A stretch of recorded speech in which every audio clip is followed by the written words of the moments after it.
Minister of Agriculture and Food Security for their cooperation with the University of Juba in making this dialogue possible, and FAO South Sudan country team for their assistance in terms has allowed us to conduct this. I would also like to thank all our speakers of today who will be presenting on various themes that are relevant to this dialogue, and all the stakeholders who have joined us either at the venue, at the Juba Regency, from their home institutions. All of you and the participants, I want to say thank you, speakers, distinguished participants. This dialogue is of extreme importance to us in South Sudan. We have no shortage of ideas. We in South Sudan, we have our Vision 2040. We have our agriculture master plan and comprehensive irrigation master plan. So there is no shortage. We also have the African Agenda 2063, and we have the UN Sustainable Development Goals to work towards it. Now, it is known that South Sudan is a country of great potential. Yet potential in itself is of no use if it is not realized. We know that about 98% of our export is actually oil, while 60% of our land is arable, and only 4% has been cultivated. And yet, most of our food is actually imported. So, by coming together today as different actors, whether that is the ministries that are responsible for food, or the Ministry of Higher Education that is responsible for research and for education, and our development partners, that we will be able to put our act together and come up with ideas that will allow our country to be able to feed itself, and also for agriculture to contribute to the GDP. I really want to say that we look forward to a very fruitful dialogue today with all the very relevant themes that are being presented to us. And so I will stop here, and I wish you a very fruitful day, and welcome again to this dialogue. Thank you.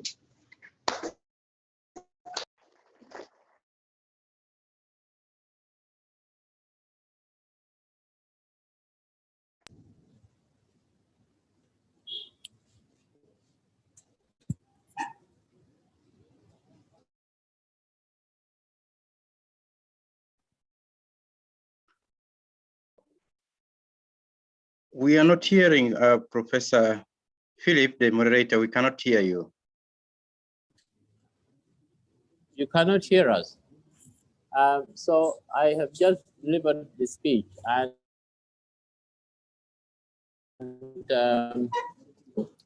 was it not audible enough?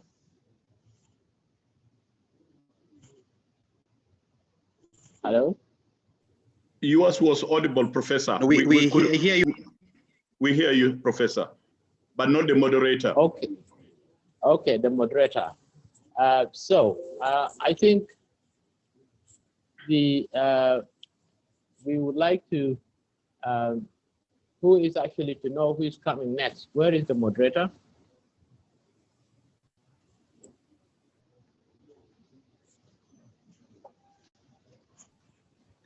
He has not yet logged in. Okay, now they say the moderator has not logged in. Can I say that the next speaker, we will hear the remarks from FOA Global Food System Team. Please allow them to deliver their speech. Thank you.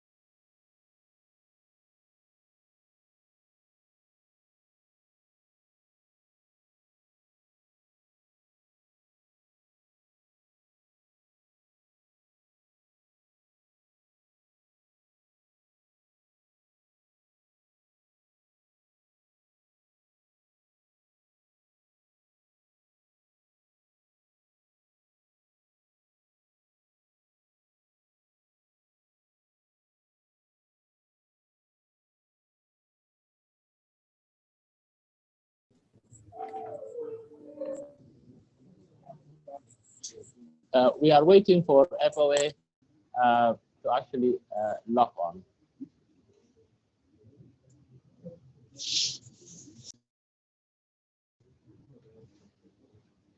If FOA team is not actually coming on, can we get the next speaker? And is that Dr. George Leju?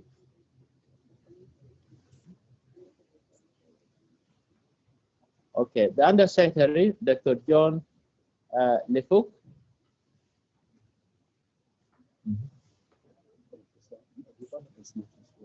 All right.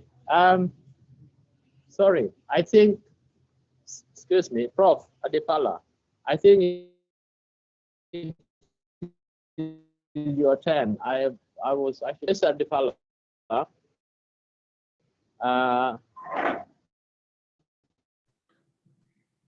Okay, Professor Akech. Please, yes. your message.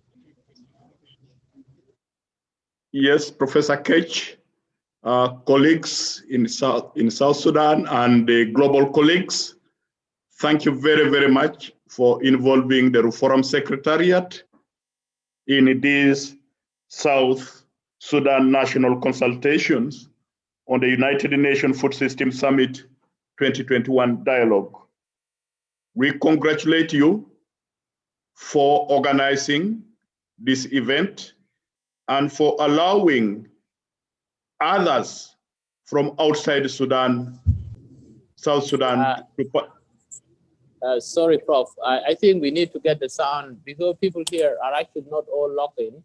They are supposed to pick it up from the microphone. I mean, from the. So let us make sure that the system is actually working. Can you check that, Prof? Just a second.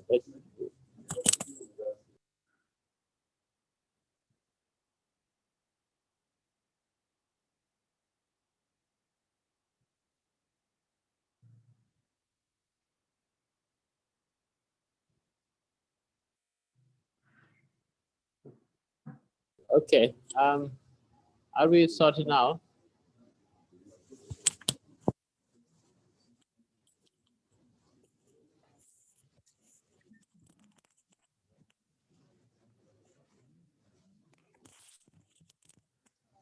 Speaking, want to pick it on this.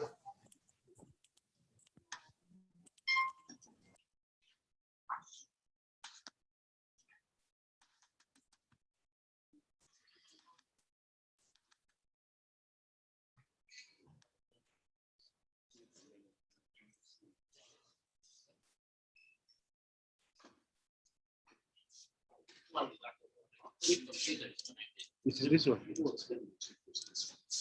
it has to be closed. Okay. So where is it? Close this. And then It's okay. This is one connected. yeah. Oh, you're not hearing it. No, the volume should come here so that we pick by the mic. No, you speak from here and here. And want to amplify the sound.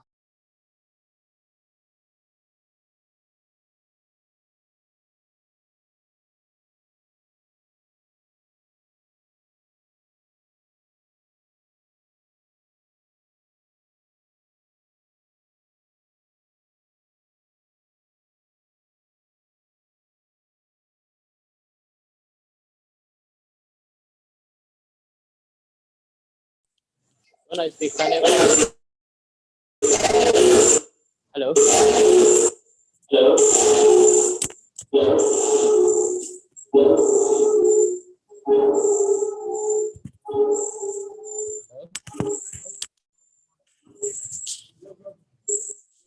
Please try not to have too much.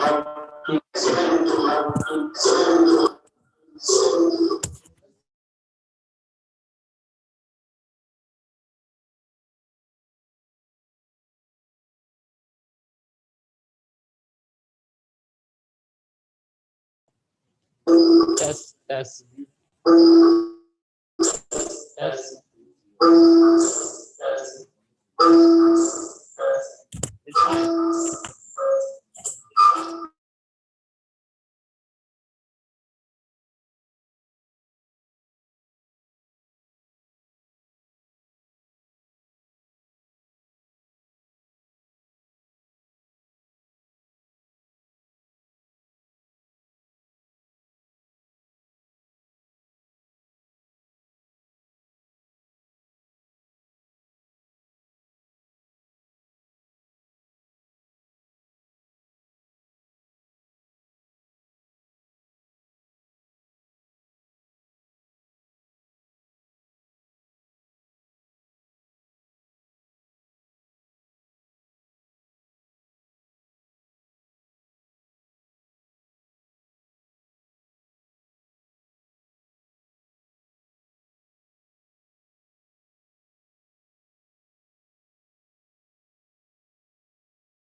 Professor Adipala, please try that. We are having few problems, so please leave me a message.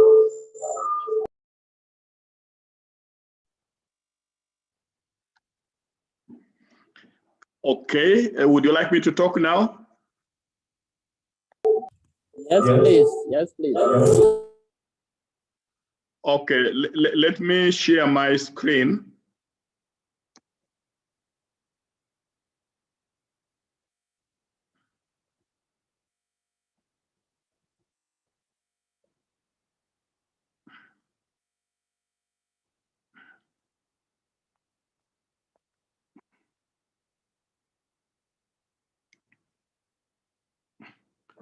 Hello, can you see my screen? Yes, Professor, we can see your screen. Thank you very much. Let me once more say my appreciation to colleagues from South Sudan for organizing this dialogue today. This is most appreciated because, as you are aware, the United Nations Secretary General called for global dialogue on the world food systems. And it is designed, as I will explain later, such that dialogue, it is at various levels, including country levels. So you are hosting this meeting today is indeed in that spirit, and it's an opportunity, not only for you, but for the global community to know a little bit more about the food systems in South Sudan. Ladies and gentlemen, to do this, let me briefly introduce RUFORUM. Then I would like to talk about the food systems and finally end up with our expectations about today's dialogue.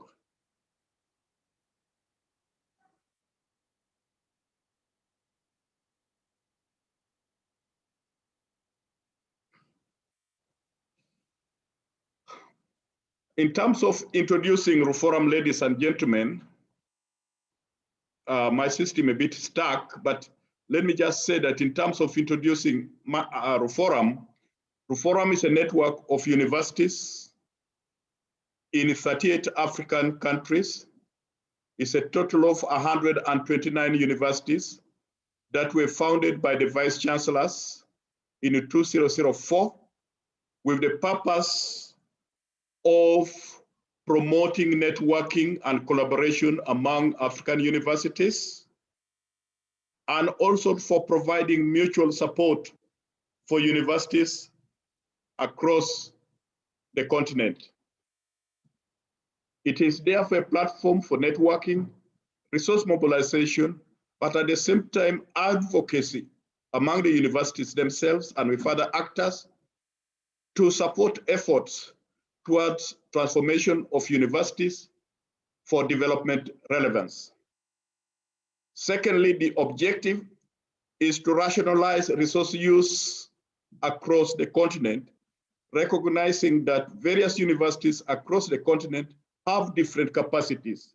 Some of them are well endowed, others are less endowed, but by working together, we can harness the capacities in the endowed universities to support building capacities for the less endowed universities, while at the same time mutually learning from each other. Third, and fundamentally very important, is to provide a platform for training of quality graduates that respond to development needs of the continent, such that they would support the development processes across the continent. As I mentioned, the organization was founded in 2004 by then 10 universities in 5 countries, that is in Kenya, Uganda, Malawi, Zimbabwe, and Mozambique.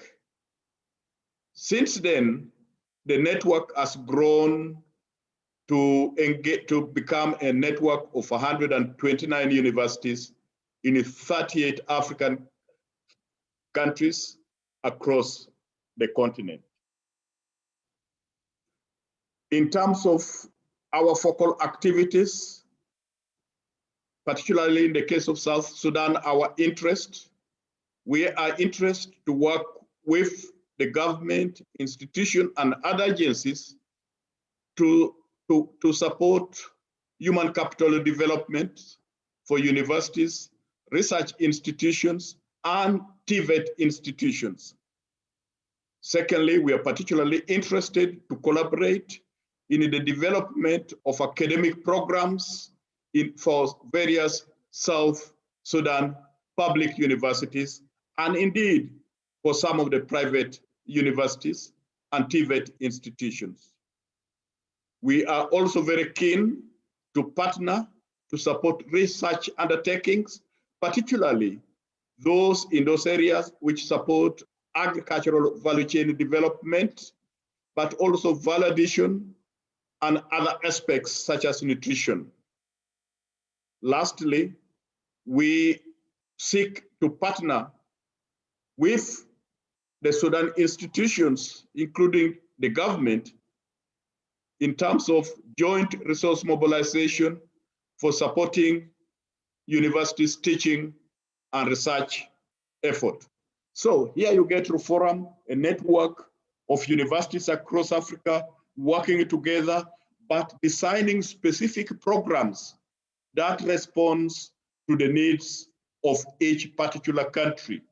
The design is based on joint engagement partnership with various actors, so that whatever we do are more relevant to the specific countries, and in this particular case, to South Sudan development needs, and that it's aligned to the South Sudan Vision 2040. Now we come back to really why we are here today. As I mentioned, the United Nations Secretary General has called for global dialogue. This is in realization of the trends over the last 10 years, which shows that hunger is increasing rather than decreasing. Malnutrition is increasing rather than reducing. And this case is even more pronounced in our continent, Africa. As such, it would like us to work collectively to design strategies for achieving sustainable and resilient and climate smart agriculture and food systems for specific countries across regions and also for the wider global communities. But in designing those strategies and in the implementation, it is clear that we must garner partnerships of the various actors within our countries, but also globally. And in doing so, we try to engage everyone so that we take into consideration the interest of the various groups, in particular, the interest of smallholder farmers, the interest of the youth, because the youth will continue to influence the direction of food systems globally.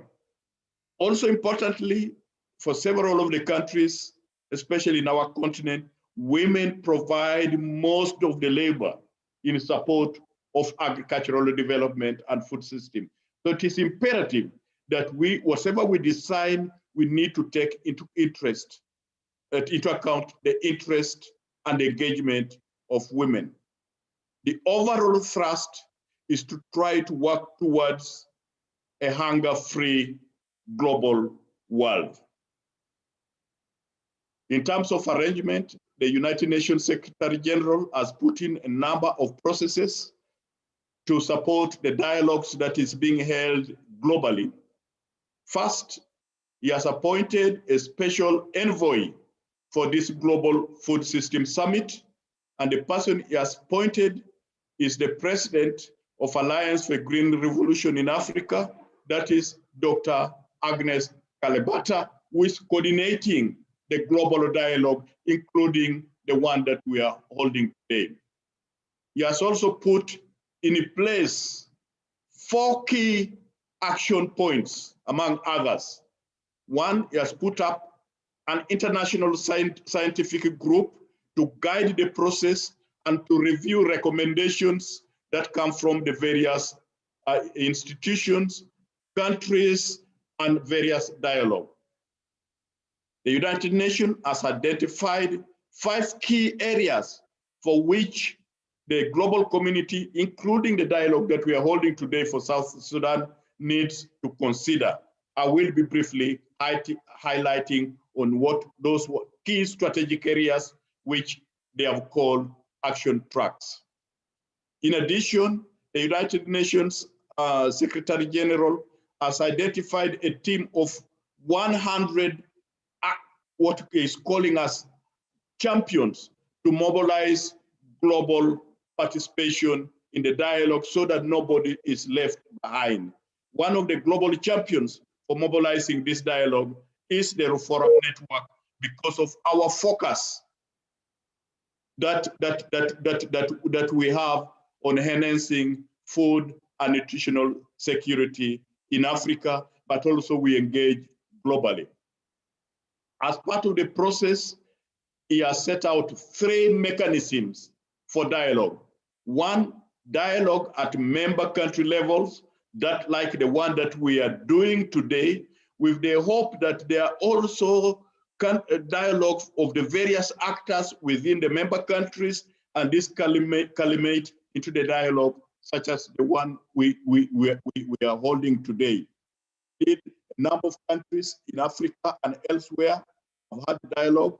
Your neighbors, Sudan has had dialogue, DRC Congo has had dialogue, Benin in West Africa has had dialogue, Burundi's, Mali, and Zambia and others have also had a dialogue. And all the outcome of this dialogue will be synthesized and then communicated through various streams, eventually to the United Nations Food System Summit that will take place in September, October this year. They have also provided for global dialogue platform where you have various actors, and I'm aware that the Vice Chancellor of University of Juba has participated in a number of this dialogue, and I've seen in the registration that a number of people from South Sudan have been participating in this dialogue. And I recall that the Honorable Minister of Agriculture also participated in one of the regional dialogues that we organized. The third stream is what is called the independent dialogues. These are dialogues which are convened by specific interest groups, like Reform as a focus of garnering participation of higher education and research institutions. That is another stream that they are put together for supporting a global dialogue. I talked about 5 major streams for which the United Nations is seeking for input from the various dialogues, including the one that we have today. But in addition to these streams, there may be issues that are specific to each country, like South Sudan. There may be issues that may not be directly linked here, but are important for ensuring sustainable food systems in South Sudan and for ensuring the broader development vision of South Sudan. The first is ensuring access to safe and nutritious food for all.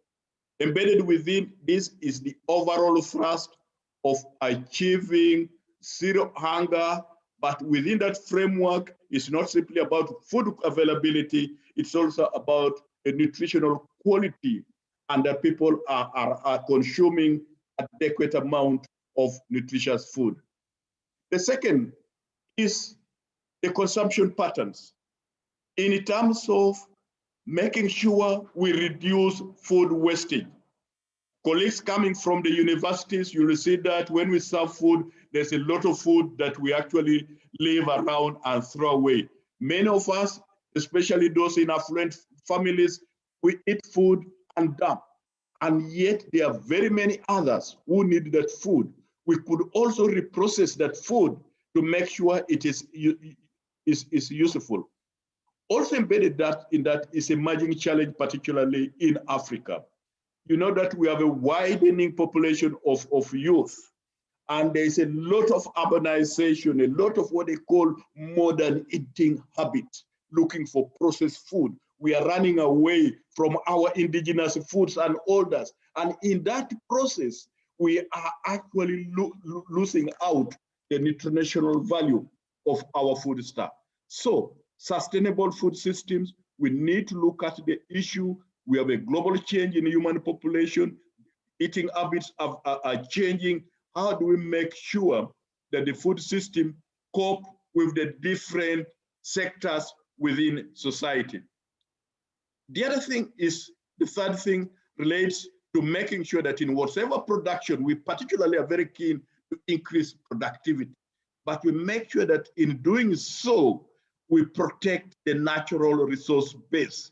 Many of our countries, there's a lot of deforestation, there's a lot of really soil fertility decline, resulting in reduced productivity. We want to grow, but we are not replenishing the soil fertility level and the related thing.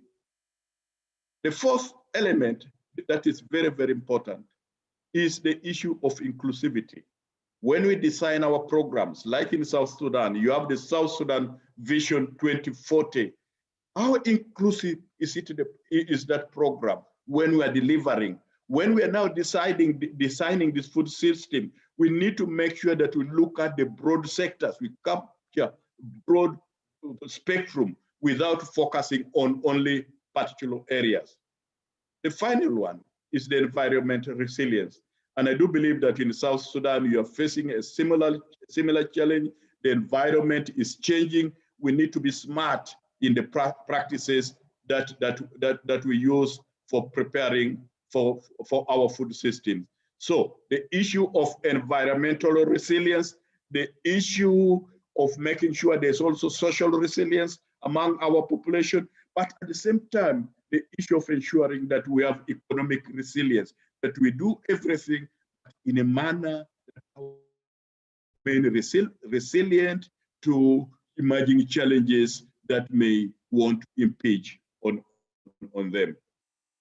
So, why is Reform engaged and what have we followed? As I mentioned, the Reform particularly was founded in response to the Comprehensive African Development Program, and basically which aims at enhancing, strengthening agriculture for the broader economic development.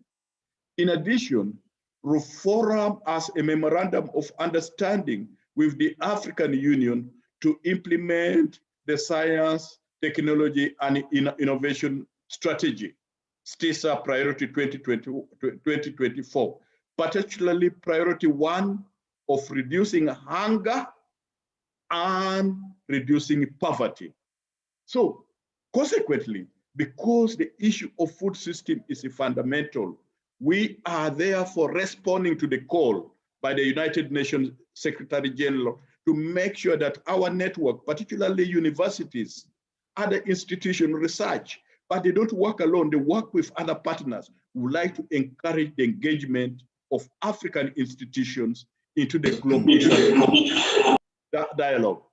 So, and this involves dialogue at various levels, national one, as you're having today. I'm very pleased that University of Juba and other universities are involved. We have also had a regional dialogue. We had the dialogue for Eastern and Southern Africa. We have had a dialogue for Western Africa. We have had the dialogue for North Africa and the Middle East, and then for Central Africa and West Africa. And then we have hosted a number of global dialogue.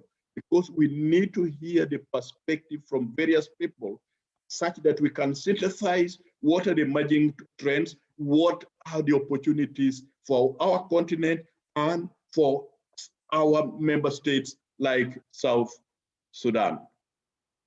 So, in addition to that, when we discuss like today, it is extremely important that we engage with policymakers, because eventually the actions to be undertaken are spearheaded by policymakers. Such a forum has encouraged engagement and facilitated engagement of African universities with the various policymakers. We held a meeting with the government technocrats. In some places you call them undersecretaries, permanent secretaries, so that we could present what was emerging to those technocrats. And following that, we then had a meeting with African ministers and other key actors to pick up the recommendations that have come from the technical expert. And arising from that ministers' meeting, they agreed on a number of key actions, and these actions are being shared at 2 levels with key advocates championing African development that position Africa in the global arena. And then on 1st of July, those recommendations were presented to a pre-United Nations Food System Summit Dialogue for African Heads of State that was hosted by the government of Malawi on 1st of July. From this recommendation will be going to African Union, and then they will be going to the pre-Global Food System Summit in Rome, and eventually they are all going to descend to the UN Food System Summit that will be held in September, October. So for today, what is our expectation of the meeting? One, that we will have opportunity, indeed you will have opportunity, and all of us, to undertake an assessment of the status of food systems in South Sudan. What are some of the underlying challenges and what are some of the opportunities? And you have invited a number of experts to delve in various facets that influence food systems. Out of that dialogue, I'm hoping that we'll come with some of the recommendations that can feed into the 5 key tracks that the Secretary General of the United Nations has come up with, but also others that will be important to the government of South Sudan, but also that will feed into the African policy frameworks. I'm hoping that based on these meetings, you are going to have key recommendations that you will put forward before the government of Sudan for its own actions, but also for presentation in various fora, including the United Nations Food Summit in October. Ladies and gentlemen, thank you very, very much for listening to me. That is the broad overview I wanted to give about the United Nations Food System Summit dialogue and why Forum is engaged. We really thank the people, the government of South Sudan, for holding this national dialogue.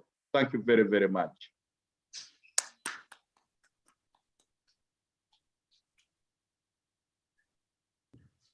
Next, I would like to welcome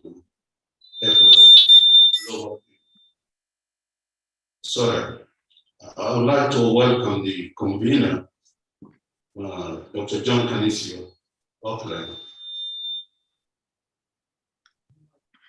Dr. John, you can come.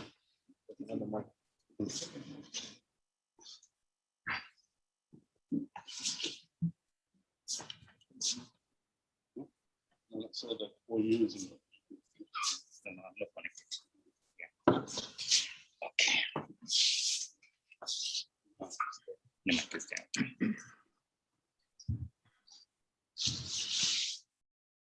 Honorable Josephine Labuyana, Minister of Agriculture and Food Security of the Republic of South Sudan, Professor John Akage, Vice Chancellor, University of Juba, Vice Chancellors of other universities in South Sudan, Mr. Meshach Malo, FAO South Sudan Country Representative, Professor Adipala Forum Executive Secretary, Dr. Salah Ibarra, Dean, College of Natural Resources and Environmental Studies, University of Cuba, academia who are present here, and research scientists, distinguished guests, ladies and gentlemen, good morning. I want to thank Professor Adibala for setting the stage and making introduction to what the food systems are all about and why it is studied, and all the tracks this has actually cut. Saved me almost half of what I was going to say. As a national convener, I'm just going to summarize what has transpired at the national level as we pursue the food systems dialogue. The dialogues we are organizing include a wide range of stakeholders from different groups, directly or indirectly involved in moving food from farm to our table. Sectors that shape the food systems, including infrastructure, transport, financial services, information and technology, professionals who work for the health and nutrition, those who protect livelihoods, foster resilience, participate in climate action, and so on. All the pre-summit national dialogues we are organizing in this country aim to promote healthy discussions while respecting the diversity of views and encourage shared exploration of new ways of working together towards achieving a sustainable food system in the country. A rapid national food systems assessment was organized. That was actually how we started. And still running, about to reach conclusion. A core team in charge of the National Food Systems Assessment consists of the Minister of Agriculture and Food Security as convener, the European Union delegation in South Sudan representative, FAO South Sudan as the focal point, and an expert from FAO headquarters that is stopping the process, plus 2 consultants who are doing the assessment. They have already conducted a number of interviews and consultations. They conducted consultations with the farmers and agricultural associations. Also, they carried out consultations with the Comprehensive Agriculture Master Plan and Irrigation Development Master Plan expert team. And also, they held meetings with UN country team and UN focal persons. Consultations also were carried with the Chamber of Commerce, Industry and Agriculture. And today we are having a pre-summit dialogue with the academia for themselves. Issues of environmental sustainability, food security, nutrition and health, socioeconomic sustainability and territorial balance of food systems are at the center of all these dialogues. The participants are expected to review the status of food systems in South Sudan and identify the challenges and opportunities and propose recommendations for sustainable food systems transformation. Just reaffirming what Professor Ripala mentioned.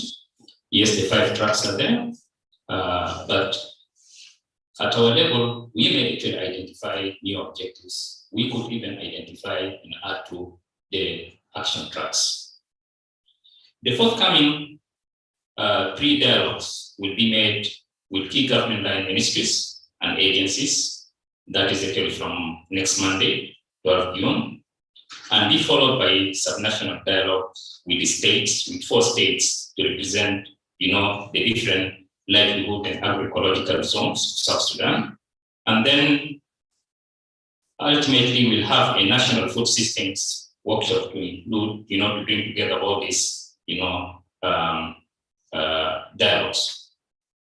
We could have planned for more dialogue sessions, but the time frame for the exercise is limited because the big dialogue, global dialogue, is going to take place in September. The expected deliverables from the rapid assessment being carried out include food systems policy briefs and reports. This is what is going to come out of the assessments, plus intermediate thesis briefs for the 2021 UN Food Systems Pre-Summit, the one going to take place in July. And presentation of findings to the National Food Systems Workshop, the National Dialogue. Then also a diverse communication outputs like press release, social media, and so on.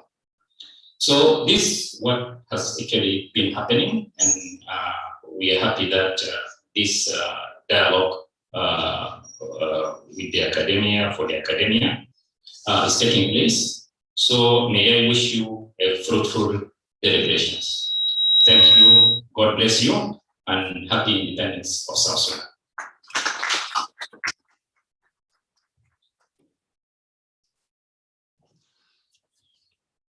That was the Undersecretary, Minister of Agriculture and Food Security, Dr. John Canicio Oakland. Next, we'll move to the FAO Global Team. FAO, you're welcome. Yes, thank you very much, colleagues. Can you hear me? This is Benoit. Well. Yeah, loud and clear. Okay, thank you so much, dear honorable ministers and dear professors and colleagues. Dr. Canicio, thank you very much for inviting me to participate in this meeting. My name is Benoit Bayeret. I am from the FAO headquarters. Excuse me.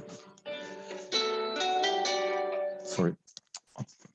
I'm from the FAO headquarters, and I will be doing a little presentation on the piece of work that Dr. Canicio was just explaining now. So I will be sharing my screen. Please, can you confirm that you can see the presentation? Is it okay? Yeah, can someone confirm that you can see the presentation? Okay, sir. It's okay. Okay, thank you. Thank you very much. Thank you very much. Because with this virtual discussion, it's always difficult to ensure that the communication is okay. So I will be presenting briefly what Dr. Canicio was introducing previously, which is the rapid food assessment that FAO and the EU are undertaking under the leadership of the Ministry of Agriculture and Food Security. So as a background, I will not elaborate too much because I think the previous speakers have already mentioned about the background, which is the food summit, which is supposed to take place in September, October 2021, but also the pre-summit, which will take place here in Rome in July. But I wish to emphasize maybe the other side of the background, which is from the EU and FAO. There have been a publication together with CIRAD on the food systems at risk, which dated to 2019, and which showed that the food systems globally and in a number of countries were at risk on the social, economic, and environmental side. So that's why the EU and FAO decided to partner and undertake these food system rapid assessments in about 60 countries, obviously including South Sudan. And this is in this context that the piece of work have been started a couple of months ago. So just to recap the way we see the food systems, the way we define the food systems. So as one speaker was saying, it's from the farm to the fork. So basically we look at the production side, the farming system side, the technical side of it, but also the use of natural resources, water, land. Then post-production, there is the stage of storage, and here it's important, as previous speaker was saying, to look at the losses, the potential food losses. The food systems also look into the processing of food, transportation, the trading, the distribution of food, and which is very important, the consumption aspects. We look at the way food system can contribute to healthy diets. And then we look also at the disposal of food, and again, the issue of waste. So when we talk about the food system approach, which we are trying to apply for this food system assessment, obviously in food system, you have two words. And food, we not only talk about the grain and the staple food, but also all the other type of healthy foods, fruits, vegetables, oil, dairy, eggs, meat, etc. We don't talk only about fresh product, but also processed products. So as I was saying, it's from the farm to the fork. And what we are trying to do is also to look at the actors along the chains and along the across the food systems. So on the production side, the farmers, but also we look at the private sector for the food processing. We look at the policies, also the economic drivers, the social features, and the environmental. As you know, the food systems are increasingly global. So even if we look very carefully at the national, subnational, and local features, it's important also to place them in the global context. And we look at the evolution of the food systems over time. And because we are trying to understand what are the drivers of change in terms of consumer behaviors, private businesses, the policies that are put in place, the macro environment, the public investments. So, and we look at the drivers of change to identify what kind of positive change can be brought into the food systems. So obviously we look into all the existing analytical work which has been done, the research work. So this is why it's important to discuss with academia today, and also through the consultations with various stakeholders. So the way we look at food systems is that we expect the food systems to produce, to have an impact on 4 big expected outcomes. The first one is obviously food security and nutrition. So this is SDG 2 mostly, but also SDG 1 and 3. And the purpose of food system is to ensure food security and healthy diets for all. But we also look broader. We look at the social and the socio-economic aspects and of the food system. So food system is also expected to ensure decent livelihoods and jobs, and to generate inclusive wealth. We look also at the environmental aspects. Food systems is expected to contribute to preserving the ecosystems and the natural resources, but it's also expected to limit its impact on climate change. I think FAO estimated that globally food systems contribute to probably about 1/3 of emission of gas. And then we look at the equity aspects. So to ensure some equity across the actors of the food systems, but also to contribute to a territorial balance. And it was also mentioned by my predecessor. So the objectives is to, through these consultations, to develop a shared understanding and the evidence of key food system challenges and opportunities. And then, as I was saying earlier, another big objective is to identify the entry points to advance sustainable food systems transformation for further action and dialogue. And then from the EU point of view, because again, this is a joint government, EU and FAO exercise. So it's to inform also the EU programming and obviously the Food System Summit, as I was mentioning earlier. So the outputs, Dr. Canicio already mentioned them, so I will not elaborate further. But we should be producing the food system brief, which is a kind of policy brief in September. But also there will be intermediary papers and there will be the stakeholder consultation workshop very soon. We'll also use social media and the radio to propagate the kind of output and the information. So the team was already mentioned by Dr. Canicio.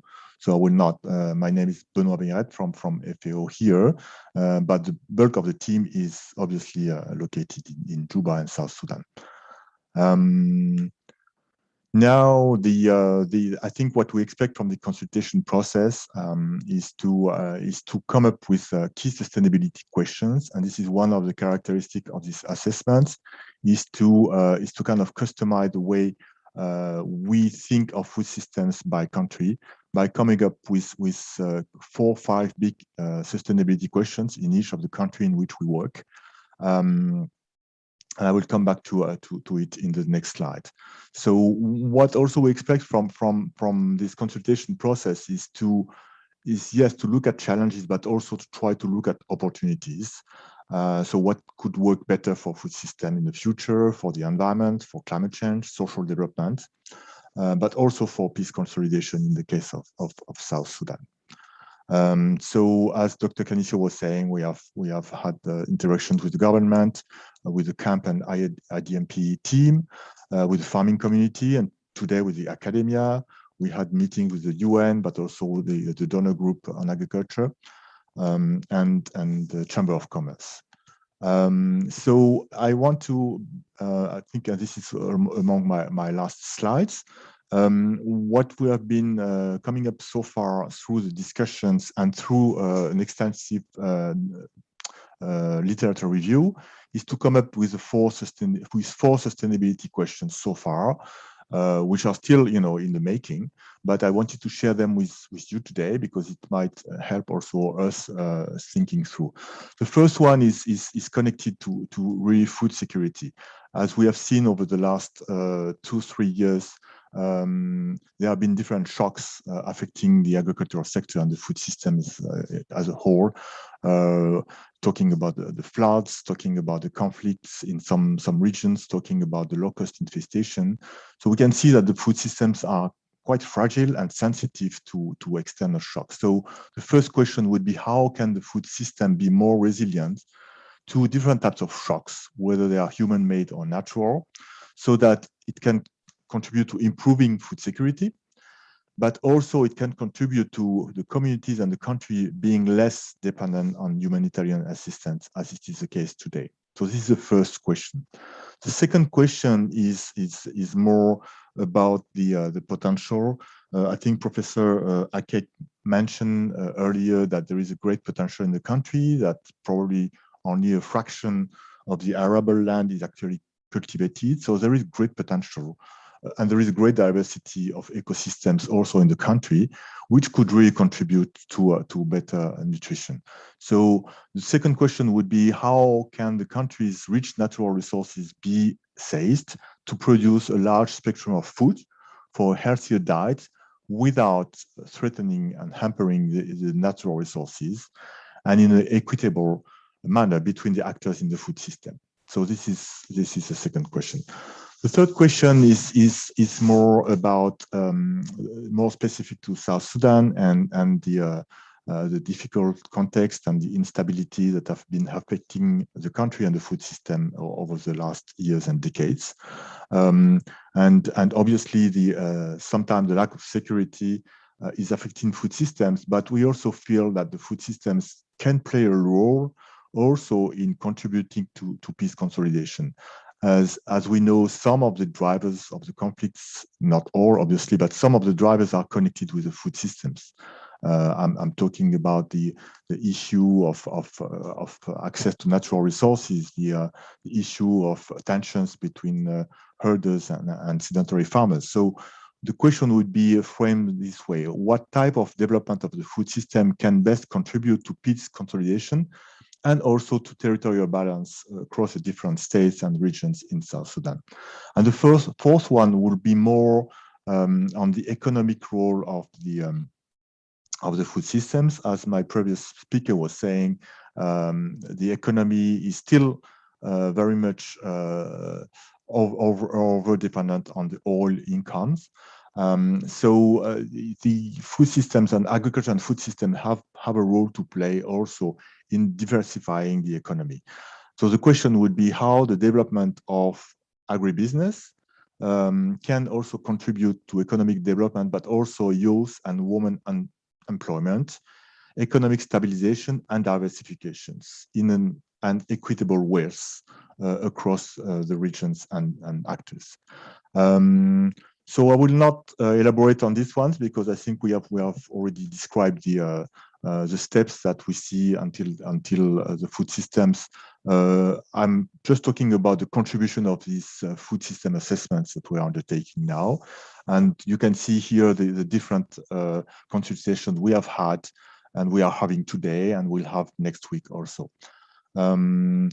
Just for your information, I'm not going to describe this, but after each of the consultations with different stakeholders, we are trying to capture the vision and the priorities expressed by different stakeholders. So in this case, you can see on the screen some of the priorities that emerged from the discussions with the farmers' organizations that we had, I think, 2 or 3 weeks ago. And here, this is also a kind of way to capture the main messages that came out from the discussions we had with the camp and IDMP that took place on the 15th of June.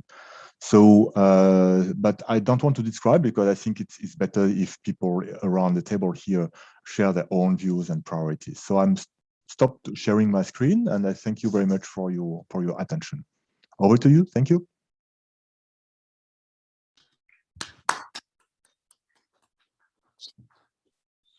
Thank you on behalf of the FAO Global team. Next, we'll go to the Director General for Crop Protection and Extension, and that is Dr. George Legend. Let's upload his. Let's upload his. Yeah, go to the flash. Go to the flash.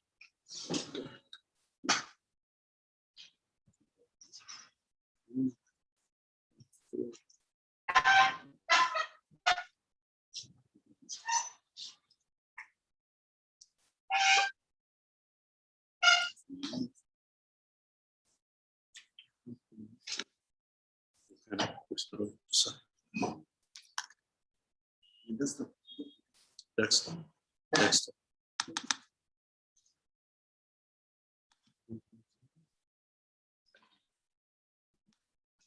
Okay, desktop.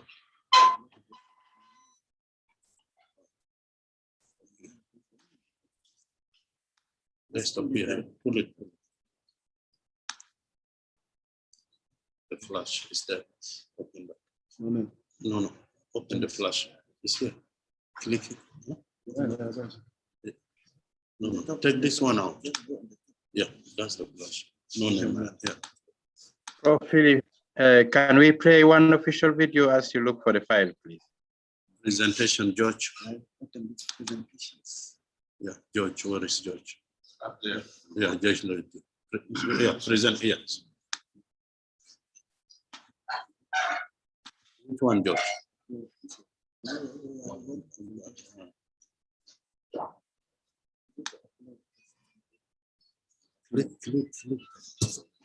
Click the presentation, the PDF. Click this. Okay. Now click there and go to the Zoom now. Share screen. Deny this. Then share screen.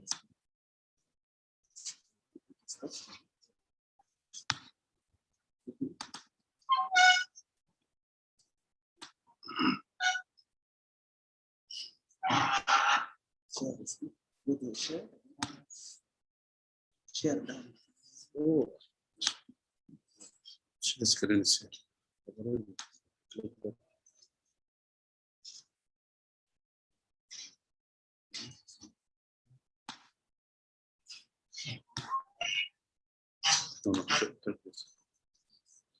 Go to the presentation.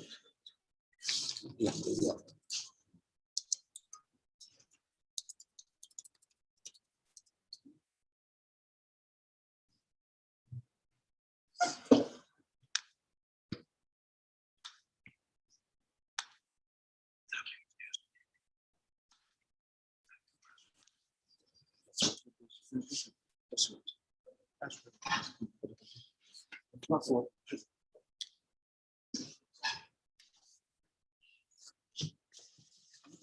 password. So the computer. So you cannot share. Yeah, you cannot share. Can we? If you don't have the password, what we'll do is in the homework. Or you send it to someone who can share it for you. Yeah.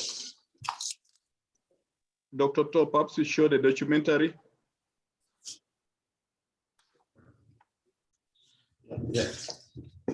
Excuse me, Prof. We'll be sending the presentation to your end while we are listening to the documentary.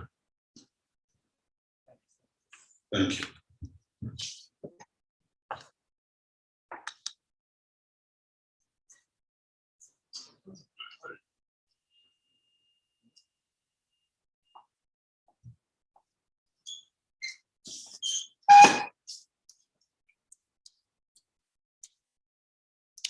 Brings us together as families, as communities, and as nations. Your Excellencies, colleagues, and friends, as you know, last year the UN Secretary General called for a food system summit to unleash the power of food to drive progress across all 17 United Nations development goals. I thank you for stepping forward to become a leader for the food system's change. These dialogues bring together people from all parts of society to share evidence, experience, and new ideas. Food is powerful. The food we eat brings us together as families, as communities, and as nations. It underpins our culture, our economies, and our relationship with the natural world. The world's food system touches every aspect of human existence, which makes them valuable instruments of change. The reason we are having a summit this year, and the reason we are here today, is because we are off track. We are not set to achieve on our shared vision and goals for the 2030 agenda. Our food systems have staggering levels of inequality. Our key priority for this summit is to bring more inclusive, equitable, and healthier food systems while also safeguarding our planet. These dialogues are a core element of the summit process. They are an opportunity to come together and identify priorities and actions to be taken for a better future. This will be a people's summit, but it will also be a solution summit because everyone is part of the food system. We are looking to get all of you and your ideas around the table to ensure that action is owned and driven by different actors. We want action to be driven by you. Your leadership and ability to have courageous conversations rather than avoid them will be very critical. If we can't have courageous conversations about what needs to change and how we need to work together, then we won't be able to go very far. We need each of you to determine the food system you want for your future and to act on it to make them a reality. We must do this understanding fully well our place in the world and that what we do as individuals impacts on others. I look forward to working with you in this summit process. Together, we can build a world of inclusive growth, environmental sustainability, and social justice. We can build a resilient world where no one is hungry, no one is poor, and no one is left behind. I thank you.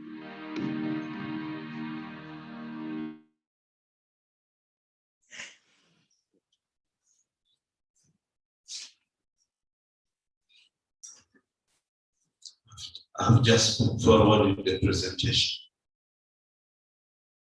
Amicho?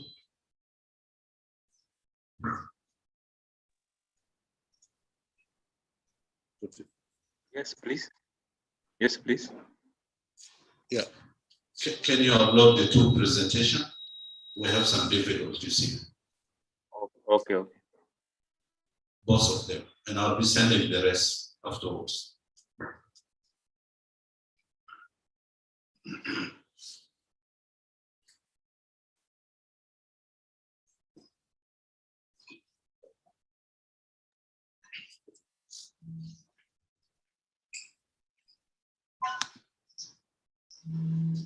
No. They have sent, huh? Yeah. Come and sit.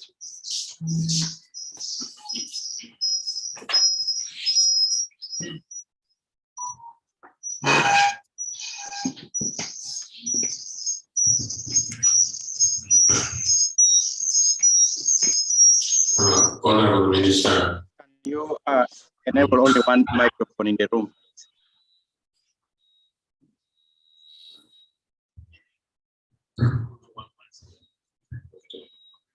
Yeah, Honorable Minister, Minister of Agriculture and Food Security, Vice Chancellor.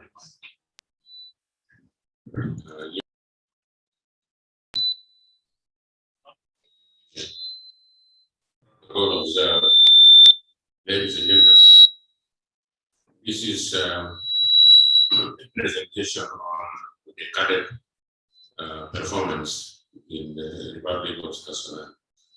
The cadet means Comprehensive African Agricultural Development Program, which is being evaluated every year, every 2 years, to see the performance of each country in all the aspects of agricultural production and other activities. The first presentation here is actually a scoreboard of the last biennial review that we had of 2018.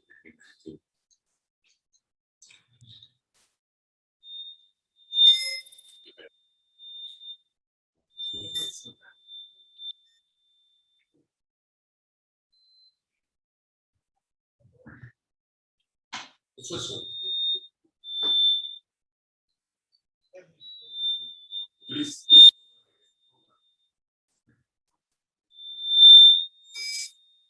Go back to the first presentation.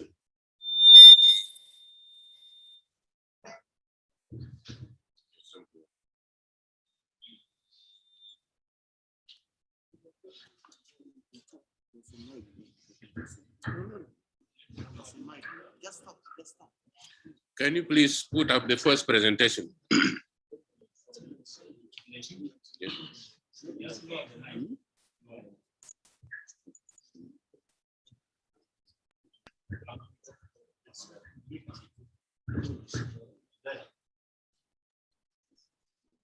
Yes. Yeah, can you scroll, please? Scroll up. Scroll up. Next.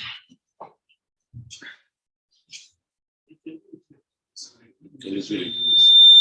Can you scroll? It can't. You are not giving us the program on the 55 states, the scoreboard.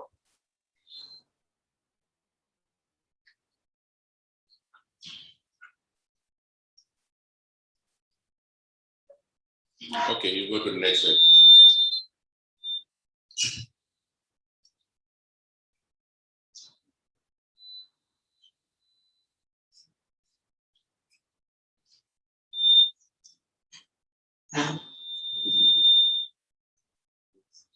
What is it?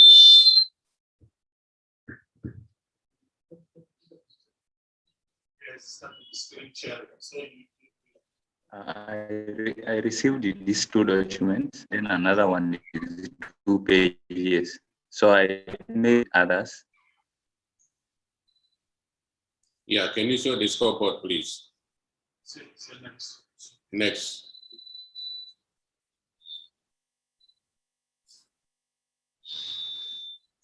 This one is just 1 page.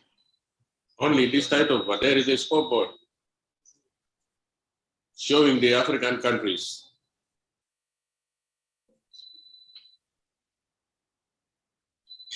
Yes, it's only 1 page, as you can see. This is what he sent to me. That is incomplete. Okay, you move to the next one. Move to the next.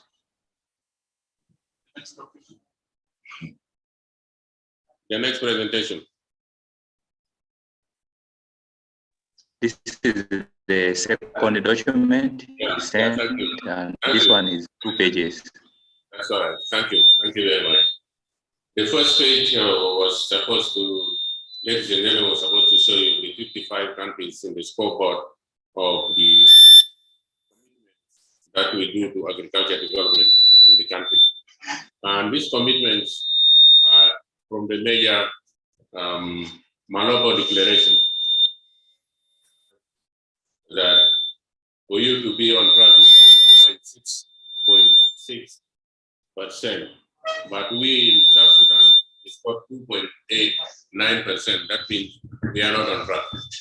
What are the reasons that we are not on track? There are 7 commitments, 22 sub-commitments. But I'll run through the sub-commitments first. Commitment number 1 is commitment to the principles and value of the CADEP processes.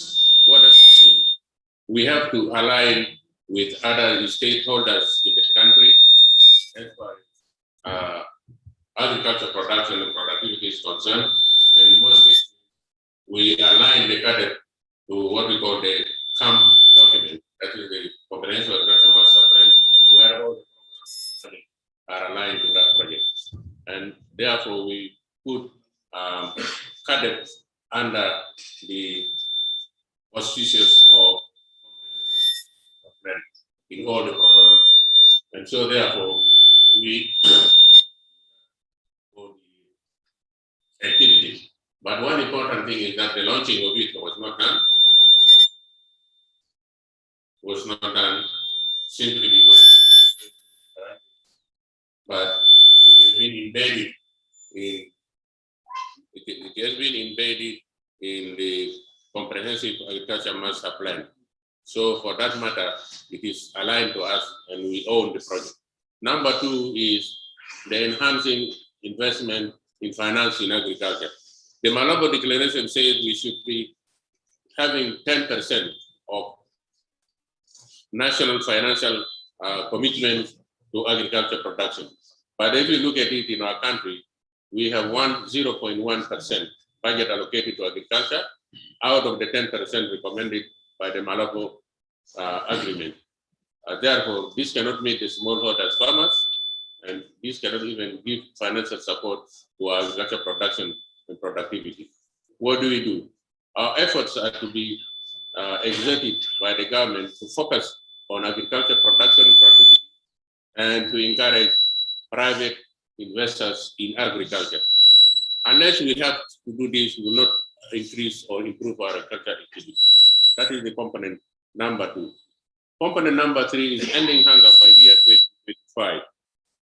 We look at the commitment that activities that we have here. We say the country has very negligible agriculture growth, very poor.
Right, we were saying in the commitment number 3, ending hunger by year 2025. And we say the country has very negligible agricultural growth, very poor post-harvest measures. Farmers have no chain value addition to production and productivity. There is minimum access to inputs, technology, advisory service. The country has not established or rehabilitated any research systems. The country has poor land tenure system, and there is high undernourished population, stunning children, and no proper food index system measure to curb the incoming plan of the situation. So these are some of the issues that are affecting agriculture production and productivity in this country. As we know, we have not developed our research properly, and we have not even put up a system of land tenure as to who is supposed to calculate the land. Commitment number 4, halving poverty through agriculture by year 2025. Again, the country is unlikely to have poverty through agriculture by year 25 because it has less agricultural growth, transformation, with less than 50% overall poverty reduction target, insignificant youth and women engagement in value chain in agricultural activities, and also in agricultural sector development in high rate of youth unemployment in this country. Unless we encourage our youth to take agriculture as a noble project and also to have value chain in all the production and productivity, then by year 2025, we will not be able to have hunger in the Republic of South Sudan. Component number 5 is boosting inter-Africa trade in agriculture, commodities, and services. So the country has very negligible intra-trade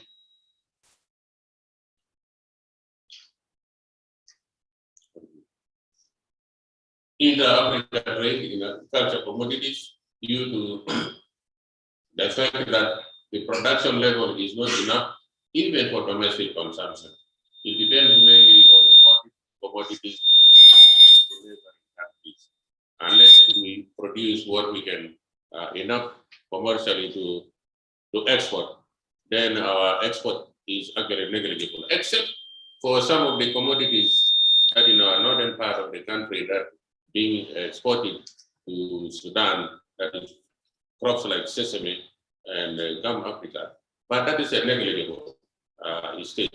So we need to commercialize our agricultural production so that we can be able to match with other countries in Africa.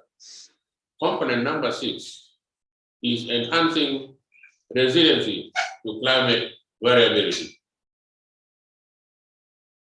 The country preparedness to climate change and resilience is below expectation, below the expected level due to lack of emergency budget set up for drought, flood, insecurity, and there is no specific land policy relating to share of agriculture under the sustainable land management practices. The country, we have not had any budget to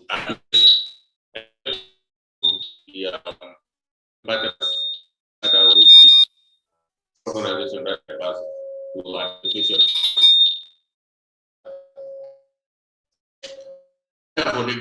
Is to introduce specific management policy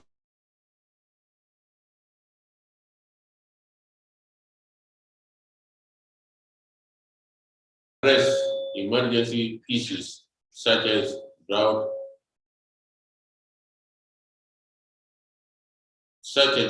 flood, displacement, and conflicts. These are major issues that are retarding the activities of agriculture production and productivity in this country. And component number 7, which is the last one, is enhancing mutual accountability for actions and results.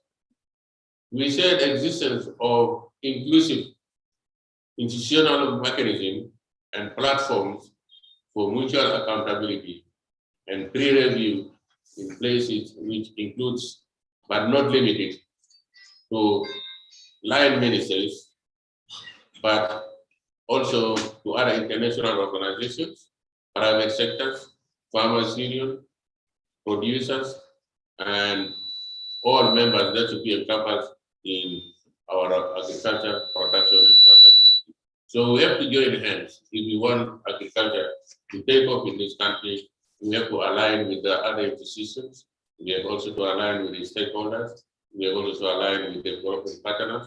And we have also to encourage private partnership in agriculture production if we want the production to go ahead. These are the major components that are there. But the sub-components are so many. We include vulnerability to climate, include the standing of children, why our children are not healthy, including also the post-harvest losses in our production and productivity, and also including the number of farmers that we should know. How many farmers are engaged in agriculture? What crops are we growing? How much are we producing? At the end of the day, that's so that we can know that we are producing this much, and therefore we can have this much for production, for export, and we can have this much for distribution. Unless we do that, we are not going to have hunger by year 2025. So we need that. But the most important is insecurity must be addressed. If we have addressed insecurity, we know that all our members are farmers and they are ready to go into agriculture production and productivity in all the crops that we have had.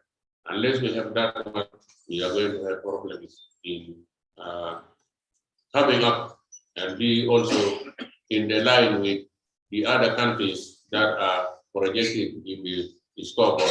Actually, in the scoreboard, if you look at it, out of the 55 countries, only 4 countries are online.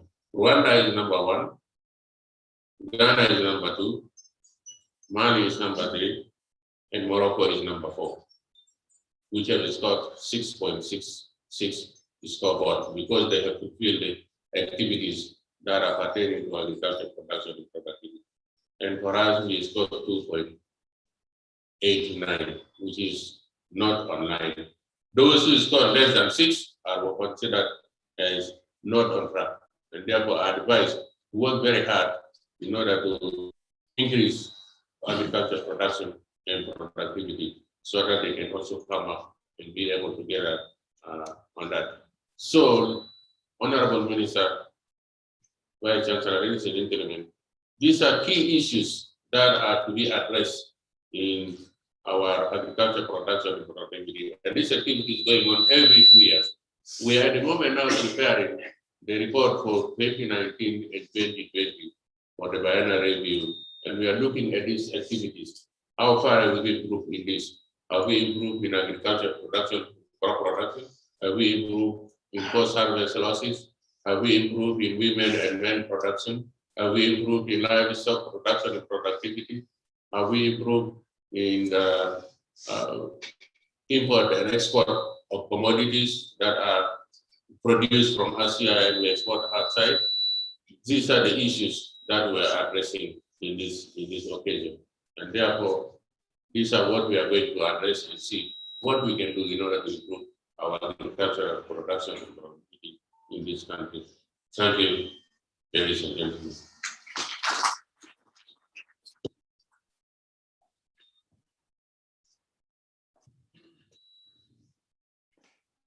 Thank you, Dr. George. Next, we'll move to Dr. Lual Ashikdeng, the Managing Director of Ebon Center for Strategic Studies on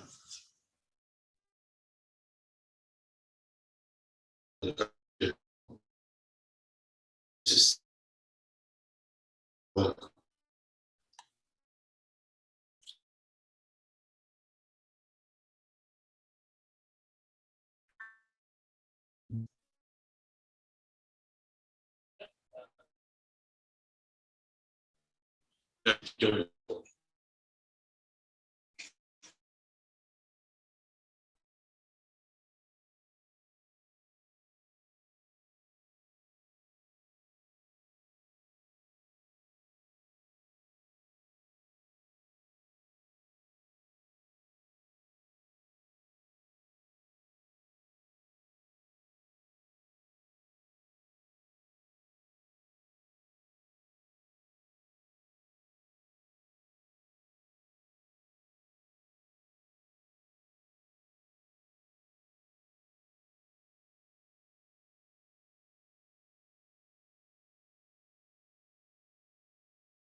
Dr. Lua, if you're there, then please join us.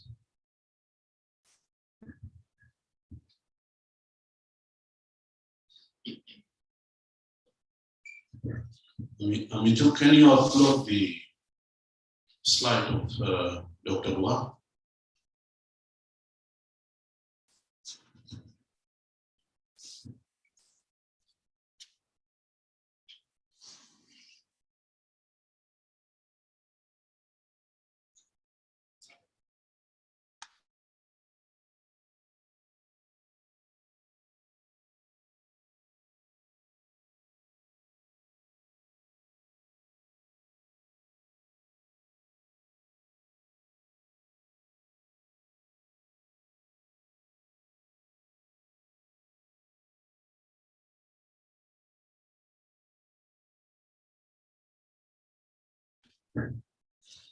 Apologies, probably one is having some difficulties.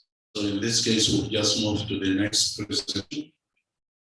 And that on key policy issues on the status of food and nutrition security in the Republic of South Sudan. And it will be delivered by our Honorable Minister of Agriculture and Food Security, Honorable Madam Josephine Yana.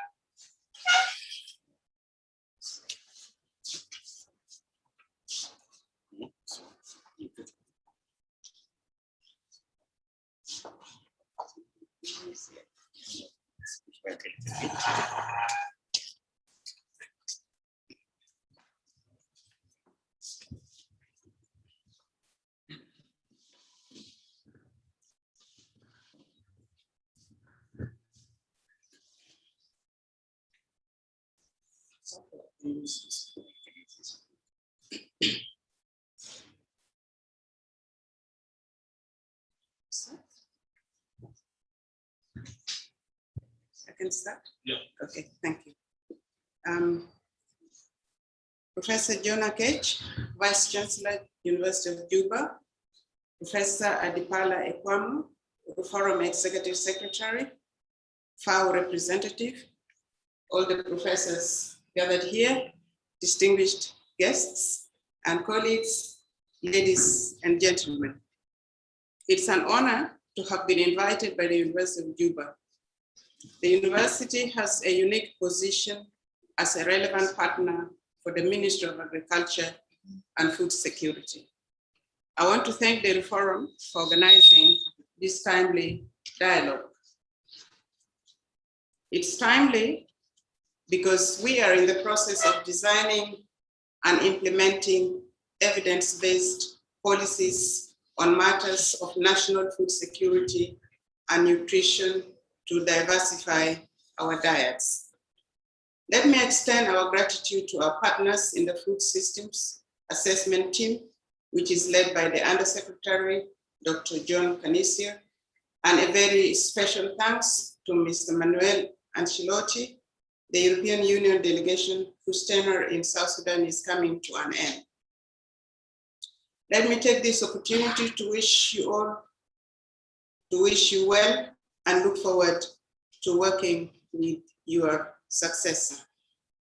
We are glad to see that the University of Juba is a critical partner in our bottom-up approach to discussing food security and sustainable rural development. It's an approach that begins with listening to the people, and particularly the food system actors. They must be active partners in their development. 2 years ago, we learned just how poor dietary diversity contributed to high levels of acute malnutrition. 42 out of 78 of our counties were classified as having acute malnutrition. The lack of food security took on a special significance in some states like Upper Nile Northern Bahr el-Ghazal and Warab states, which witnessed a high burden of acute malnutrition. Since I took office, the Ministry of Agriculture and Food Security and its partners have undertaken assessments to make the food system more resilient. Let me quickly highlight a few of the emerging issues and preliminary lessons from the ongoing assessment. 1, despite the country's agricultural potential, the grain deficit has been widening in recent years. Food imports and food aid largely fill the production gap. It is having a severe ripple effect on food system. 2, there has been low public and private investment in agriculture sector. Our rural infrastructure is exposed to floods and is not resilient to shocks. It is a significant bottleneck to develop agriculture value chains. 3, we have also learned that the drivers of food insecurity and malnutrition are increasingly anchored in macroeconomic management. A recent analysis of the World Bank 2021 shows that market failures attributed to excessive inflation have had the most significant direct impact on food insecurity in South Sudan. A study that is yet to be released shows that these macroeconomics trends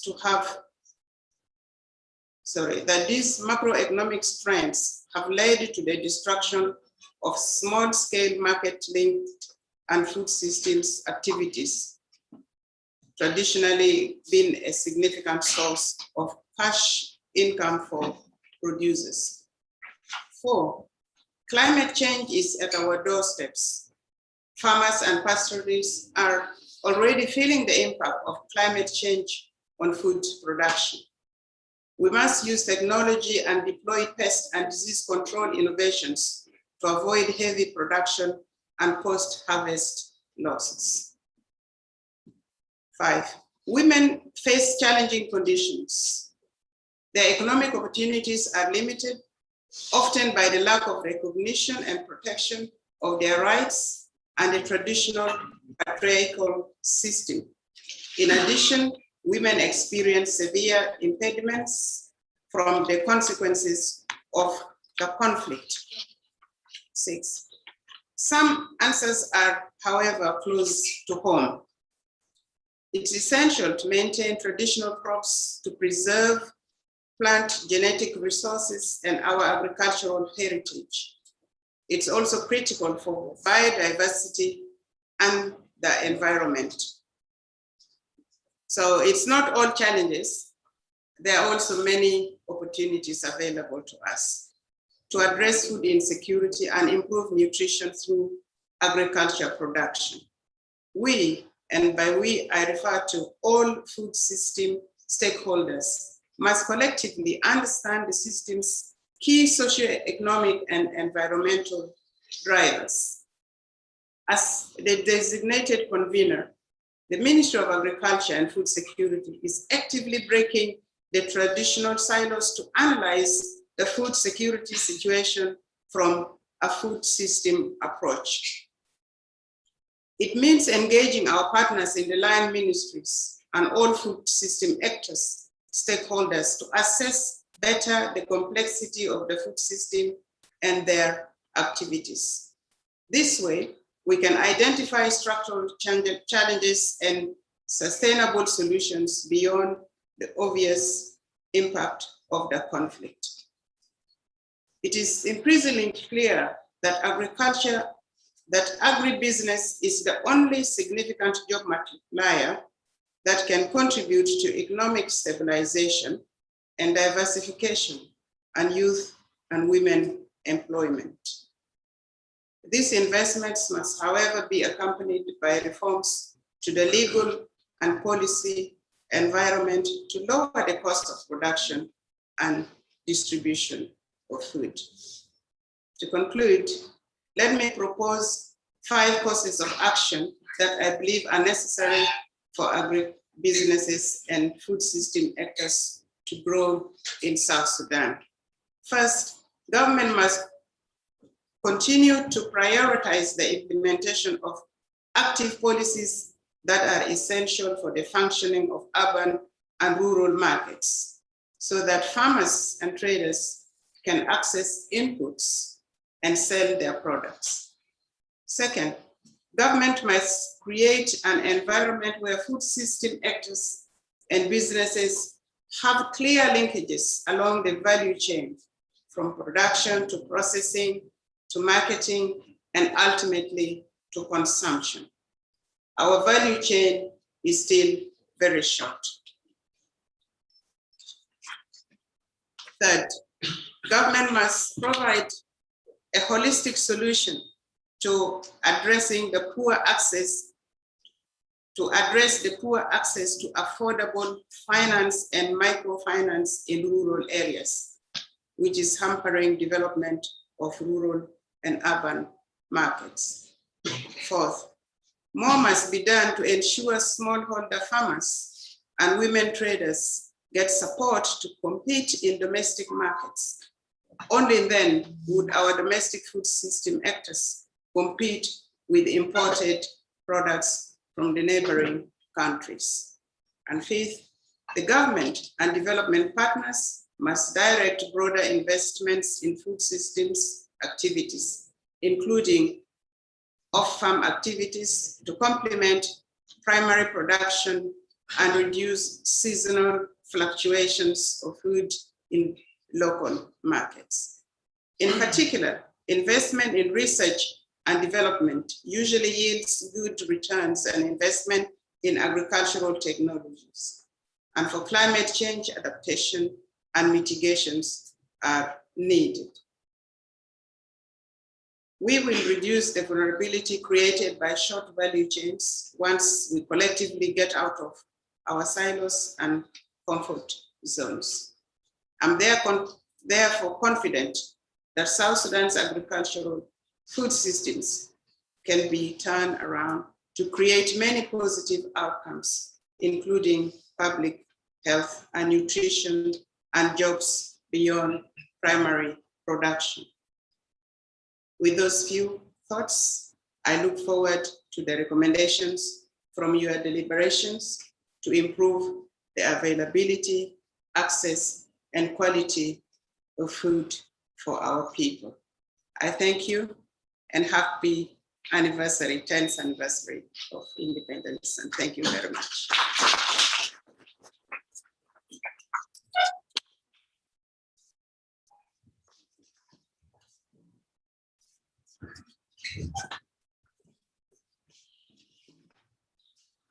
That was the Honorable Minister of Agriculture and Food Security, Honorable Jocelyn Labiana. Next, I would like to call upon the Honorable Minister of Higher Education and Technology. You're welcome.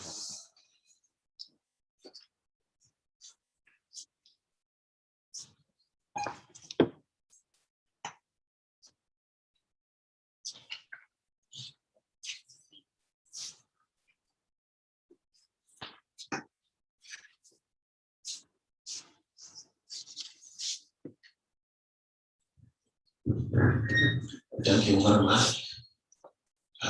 Honorable Minister of Agriculture, Professor John Michel, all Vice Chancellors, Professors from various universities, education and higher education. We're very happy to be in this forum discussion issue on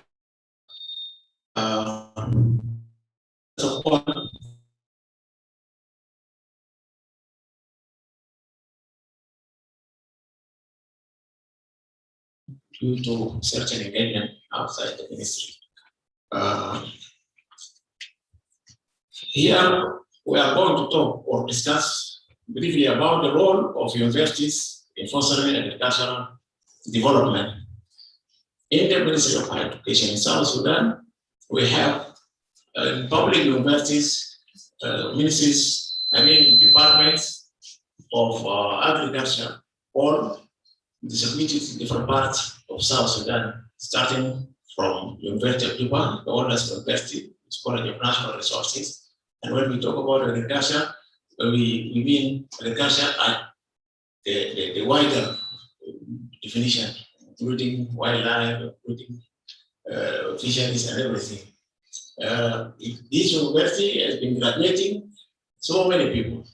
The same in University of Upper Nile, University, they have a college in rank, University of Jongaran, University of Barakatan of Lake.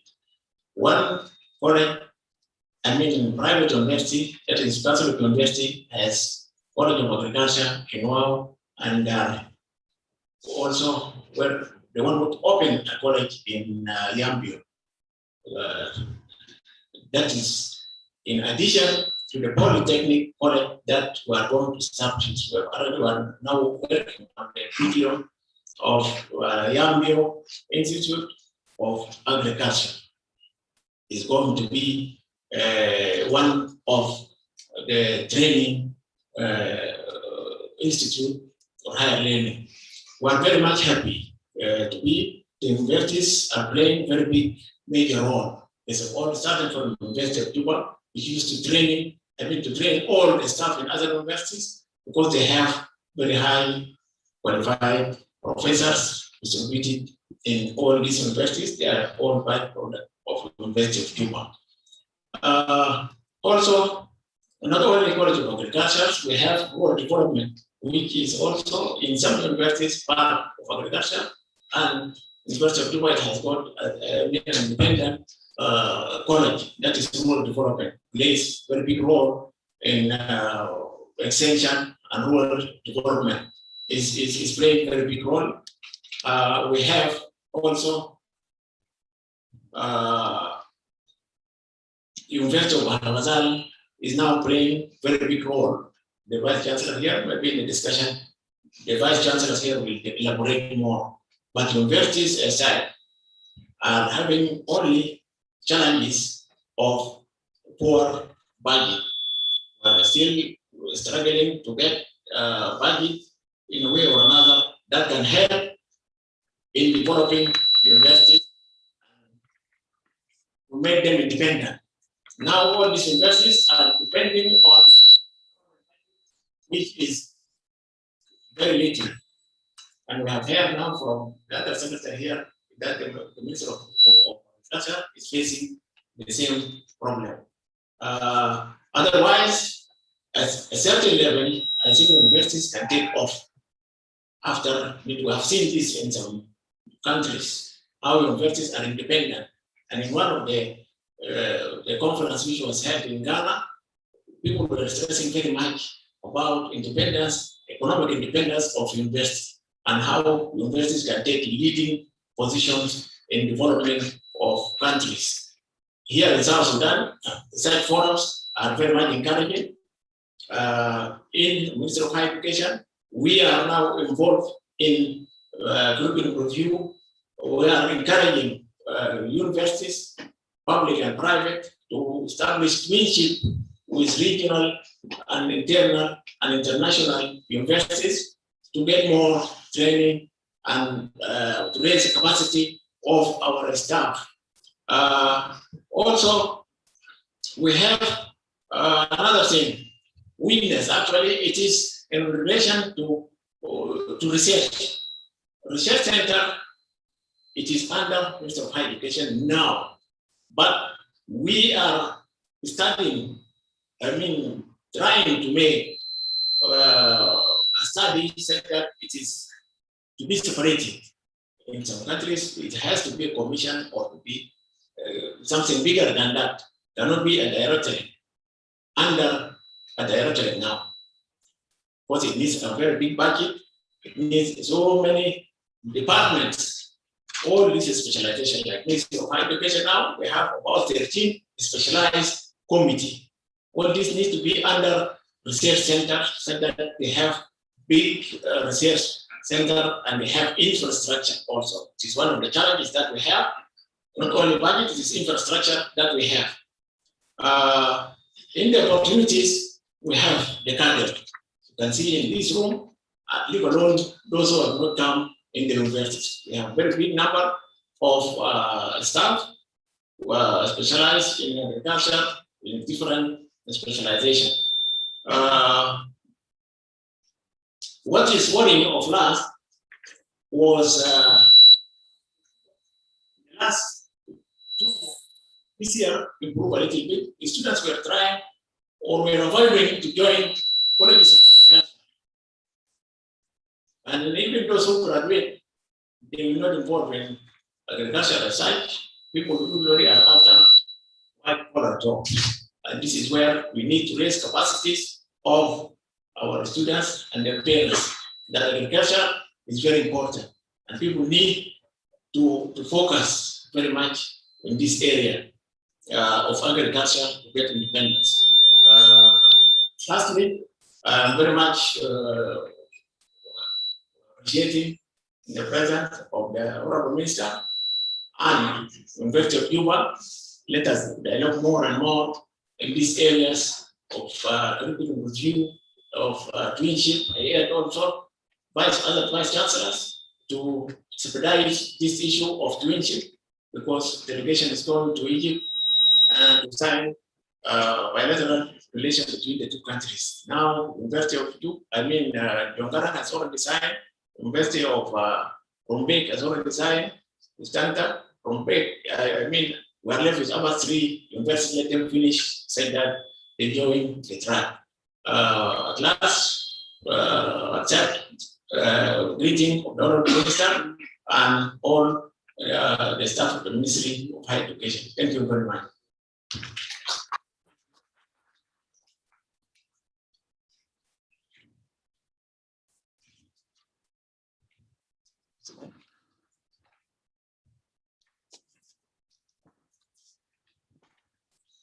Thank you, Dr. Adela Tenasius, the Undersecretary for Ministry of Higher Education, Science and Technology, who is standing for our minister. Colleagues, for the benefits of the time, we are left less than 1 hour. We are just proposing that we continue with the presentation and then we leave the discussion after lunch. So if we agree, then I'll invite Professor Egre for a presentation on perspective of livestock resources and fisheries, contribution in food and nutrition security in South Sudan. He will be joined by our colleague, Dr. Johnson Jiripi. So both of them are welcome. You sure you don't need a break? Yeah, we thought of that, but then we say, whoever feels like can just go quick and come back. We have 1 hour, less than 1 hour, and we have 6 presentations.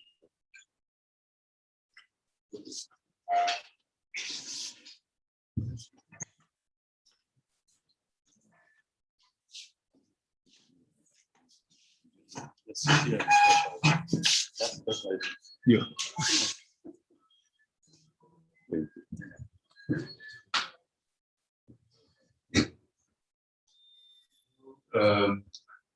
Chairman, I'm told you also call a moderator, chairman, who's been chairing this session. The Honorable Minister for Agriculture and Food Security, Joseph Nyanga, the Vice Chancellor of the University of Juba, Professor Jonah Cage, and I also see Professor Abraham Motoch, a good friend of mine, but he has disappeared to board. My colleague, Raymond Adipala, Ekwamu, we were together in as classmates, so he's a colleague of mine. Undersecretaries, distinguished guests, ladies and gentlemen.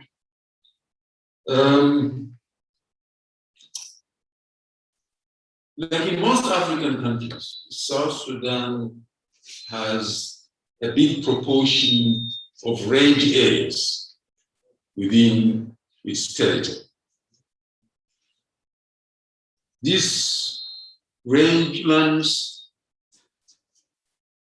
contain a large numbers of animals, estimated at 11.7 million cattle, 12.4 million goats, and 12.1 million sheep. These are 2009 estimates by FAO. I tried very much to get the latest numbers, but there was nothing to show. So we go by what was estimated in 2009. These are large numbers. And so we count ourselves among the countries in Africa that can boast of large populations of animals. These animals are kept by communities in a closely linked agro-pastoral system. That means that the people who keep these animals also grow crops for their livelihood. So the rangelands are very important in contributing toward the livelihoods of the local inhabitants. Indeed, milk and meat constitute from about 60 to 65% of the diet in a normal food economy for some of our pastoral communities. That's a very large proportion, from 30 to 65%. So there are people who just live on milk and meat. So these animals are very important in supporting our food systems. The rangelands, however, from our perspective, could, in addition, form the basis of a livestock industry with a huge potential for export trading. That is something that is not yet developed. We need to work on it. And the Honorable Minister is here. For those who are in the executive, it is your job indeed to drive this wish that we must get into introducing and getting these animals into the economy. Unfortunately, however, as we stand now, the livestock industry is basically traditional and needs development so as to effectively contribute to the feed systems in the country. Of interest to us, and indeed even to policymakers, is how to utilize the range while protecting the environment. Those things go together. You cannot do one and forget about the other. So there are a number of things that need doing, and I just want to run through them. These are things that all of us, I think, know, but we have tried to concisely put them into some kind of prioritization list. The first thing that we want to do, I think, is to understand the variability and the diversity of the agro-pastoralist system. And that's where the research comes in. What exactly do these people do and how do they do it? And what, therefore, in terms of support from government, can be generated in terms of institutions to help this system. The system needs to be sustained. But for us to do anything to help this system, we must find out exactly how it operates, because it has been operating for generations. So there must be some good points about it, but there are equally a number of things that could be improved upon. And that's what I think the universities will do very well to research into. What we also need to do is to promote community participation. Promote community participation in the planning and implementation of common property programs. They must be part of this whole exercise. We cannot sit in offices in Juba and simply direct. That doesn't work. We need to involve those communities in the planning and in the execution of those programs, what we call common property programs.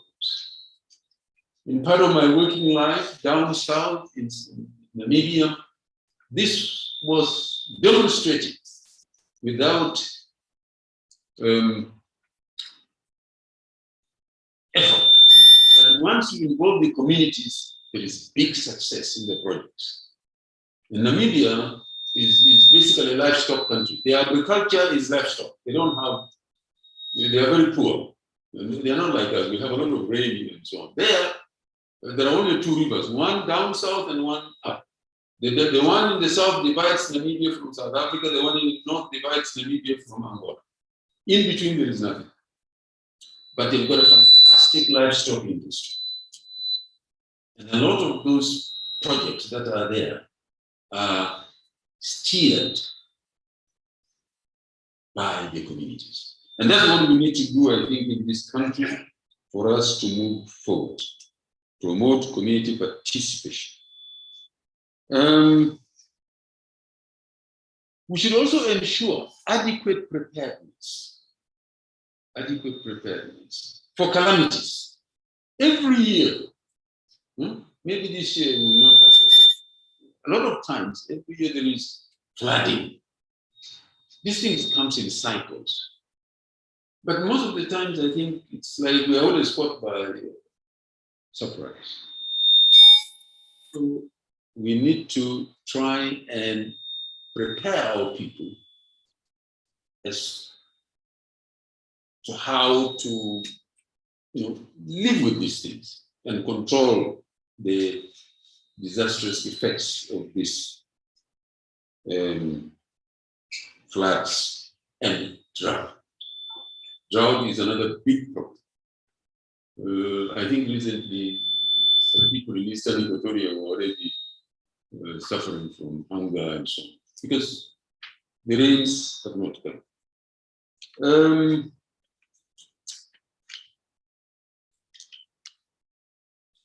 How do we manage water resources? That's another issue. Because the livestock industry without water is no industry. It won't work. It won't work. You need water. So how do you manage the water resources? We need to develop many water points to relieve grazing pressure, and that way control the range areas. We need water points. It has been demonstrated unequivocally that when there is no water, or water points are far in between, there is low output in animal production. That's straightforward. It's known. You can get a lot of information on this. So we need to ensure that we build earth dams. And a country like Namibia, they are fantastic with dams. They are really good in managing this. They build so many of them, because as I told you, there are only two rivers. One down south, one up north. But they have a lot of dams. So when it rains, all this water is collected. They don't waste their water. The water is collected. So we need to, in this country, do the same. Build earth dams. They must be big, well constructed, and they will contain our water for our livestock. Construct wells. I don't know how many are there. I don't go to the field much, but those in the ministry, I think, would be able to tell us. Catchment areas, water catchment areas. We need to find out where are our water catchment areas. We need to protect those from people inhabiting there. We need to protect them from all sorts of interferences. so that we sustain our receiving of rain. In Kenya, this was a big issue because there's one area which is very good as a water catchment area. And people went there to live in it. And the government really had a lot of problem getting it because that place needs to be maintained for water, for the rain to be able to develop and water to be collected, to be given to areas where there is no water. This can also be done. We need to identify our water catchment areas and deepen them. We need to sink boreholes.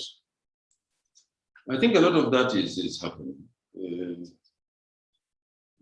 There is a project, a big project in the Ministry of Environment where this is emphasized. Construct, sink boreholes. We're very familiar with this, even in this town. It goes by the name Donkey or something. I don't know why Donkey, but there are a lot of boreholes in town, and they're helping. They're helping a lot. They're helping a lot. We can do this in the range areas for our livestock.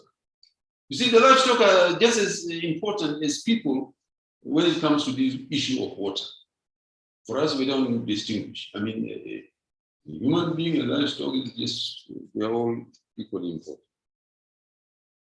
And the management of these water resources, again, as I pointed out earlier, needs to be vested in the communities. The communities must be involved.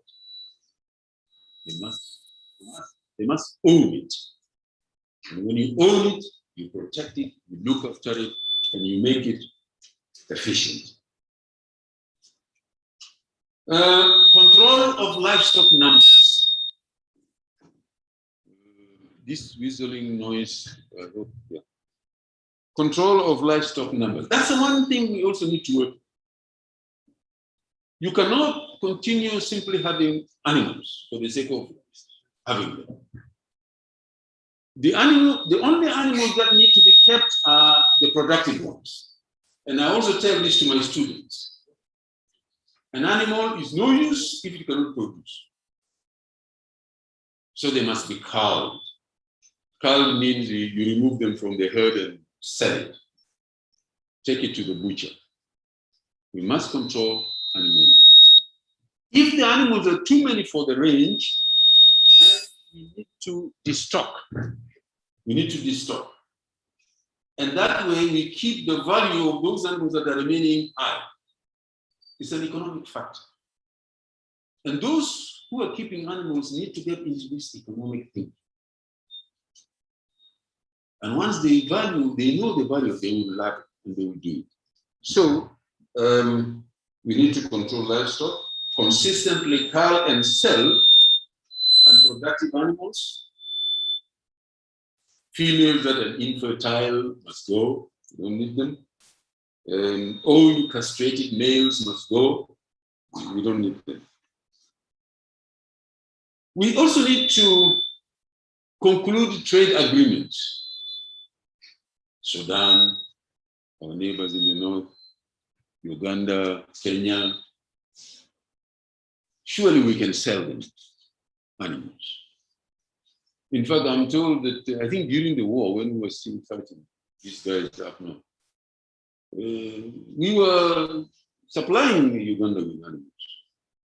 No? I can be corrected here, but that's what I've heard. But of late, it seems like we are now getting from there. So it's a bit of a confusion.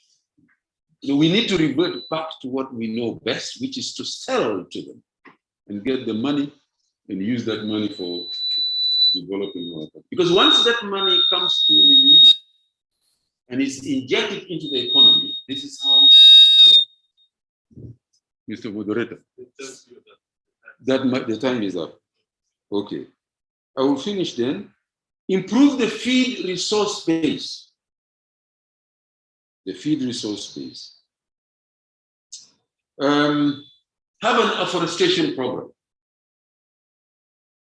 It has been shown that in some countries that where we have chosen certain types of species of trees and herbs and shrubs and planted them, the animals have done very well. All right, so we need to do an afforestation program to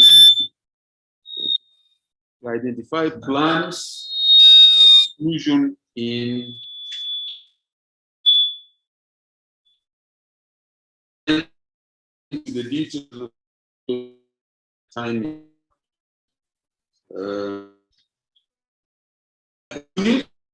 Easy.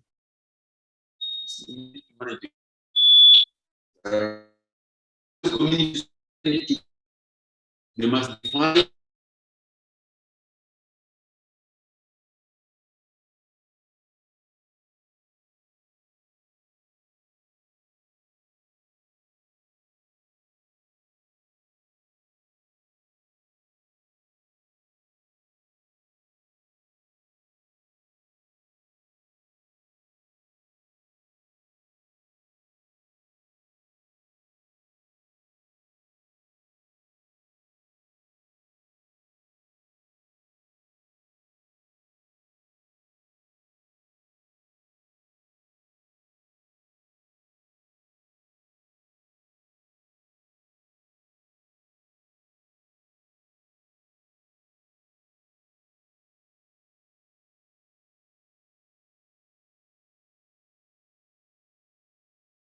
be warmed.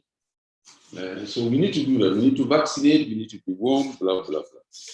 And finally, research must be done. I mentioned this in the beginning, but I want to end by saying this is one of the things that we need to do. Problem-solving research. Problem-solving research. Not research for the sake of. We need research that will solve problems. We need to encourage that. We need to monitor resource trends. How are things moving? What is happening where? What is disappearing where? And that kind of thing. And what new things are coming up that livestock like? We need to have those trends. We need to research into markets. Markets. What are the possibilities of selling to DRC, for example, or to even Chad, you know, and so on. So there's quite a bit of work, and it can be interesting and exciting. Thank you, Mr. Chairman. That's all that I have there for you, ladies and gentlemen. Thank you so much, Prof. Abate. That was so rich. I think we have a lot of lessons to take from that. Can I call Dr. Johnson? Please, you have less than 5 minutes. Your time has been taken up. So please, in less than 5 minutes, tell us how fish can be put on the table. Just quick. Where's my no, not the presentation, just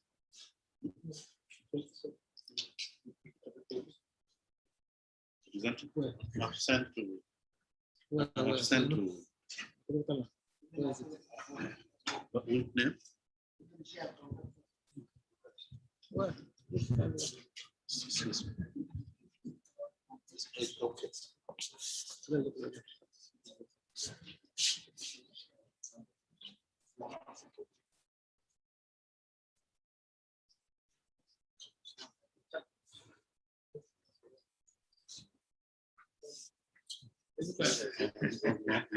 It's difficult. I think we need to move on. And just quickly. If we can, no, we will not have to do it.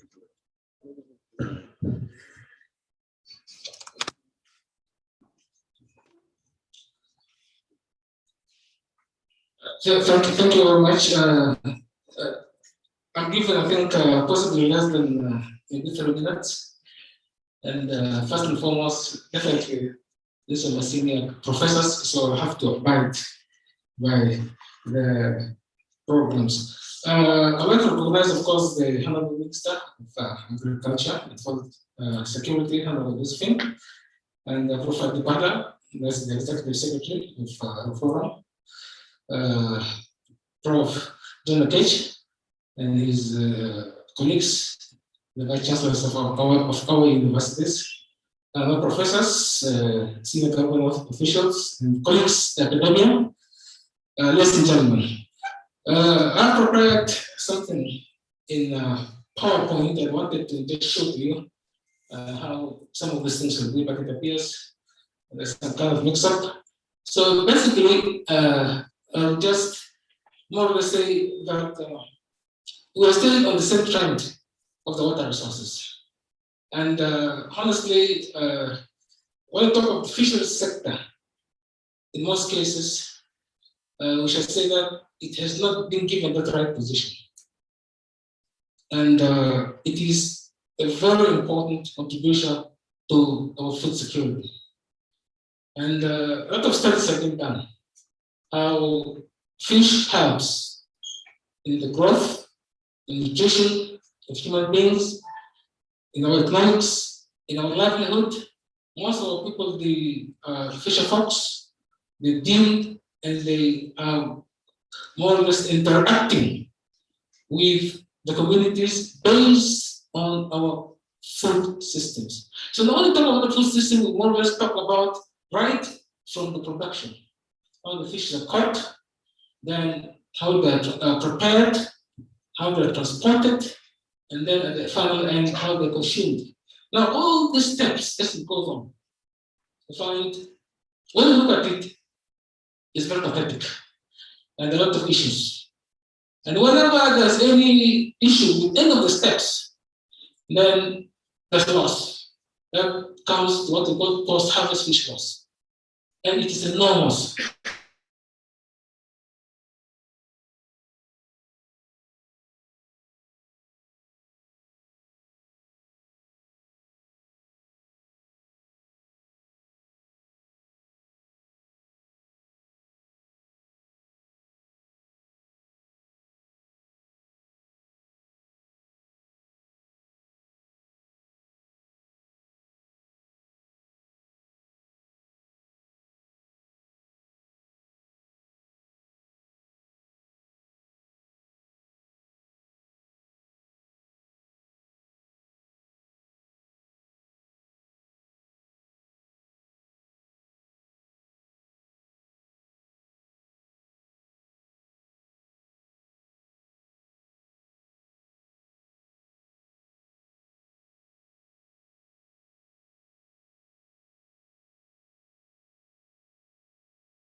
Which the point there. Then the issue, that's not the issues. We are going aquaculture. Aquaculture is also there. That is not talking of aquaculture, we're talking of fish culture. Aquaculture has been introduced in this country a long, long time ago. In fact, in the 40s, during the colonial period, when we got to place in the Western Equatoria, because of the presence of sassafras, the British by then decided to say yes. What we do is we're going to have for you, we're going to show you how to make fish ponds, you grow your fishes, then this is a very good way of provision of protein. During those early days, we go to Eastern Equatoria, places like Yellow, like Catherine, they have fish ponds, all this kind. But all along the way, the practice and the technicality more or less dropped. Because in aquaculture, we go through things. We got the land, we have the land, we have the water, we just need now technical know-how. If you put all these three components together, you have your food ready. You see? So this now the other aspect which is also very important, which people have not picked properly, is the integrated fish farming system, which is also missing. Because when we talk of aquaculture, we look at it as we want to grow fish alone in one part, then most farmers do not pick it because we look at it as very technical. But when we introduce the integrated fish culture, for example, the one we see in Asian countries, in other countries, where you can be able to have poultry, you'll be able to have your chicken, your goats, your sheep, and then the crops. Then they'll be able to share and be able to make use of the resources from all these things. you have your water there, the extract from there, then all this, you can use it together. At the end of the day, the farmers will be able to utilize all these resources together so that at the end of the day, it becomes self-sufficient in his food program. We have, there's a potential of about 200,000 tons of fish that we're supposed to have. But we have less than that. We have less than 100,000, which is less. And when we look at the price of fish in the markets, it's exorbitant. It's about the average income. But the fish is there. So if we can be able to have it, we can be able to access it, we can be able to harvest it, then at the end of the day, we introduce very good oil control, and we can export it. We had times when we were able to export fish in different forms, fresh, dried, in processed, any kind of form. So we need to add this component fish into the other food system so that we have a comprehensive food system for the whole country. And then on the part of the academia, it's important that there is a relationship between what, in terms of the areas, the research areas, what we do, so that it addresses and answers some of the questions and the challenges which are faced by the government or by the public outside there, so that it is much more streamlined. Because in most cases, our students, we give them research themes which is different. And then there are issues here which need to be for food security issues, which we need to apply it with. So if you can be able to coordinate, then definitely we can be able to solve some of these issues of food security for the whole country. Okay, thank you very much. Thank you, Dr. Johnson. I'm sure it's only the time factor, otherwise most of us relish fish being a white meat. So without further ado, Dr. Tony and Ramu, you're welcome. Can you upload the indigenous genetic resources utilization?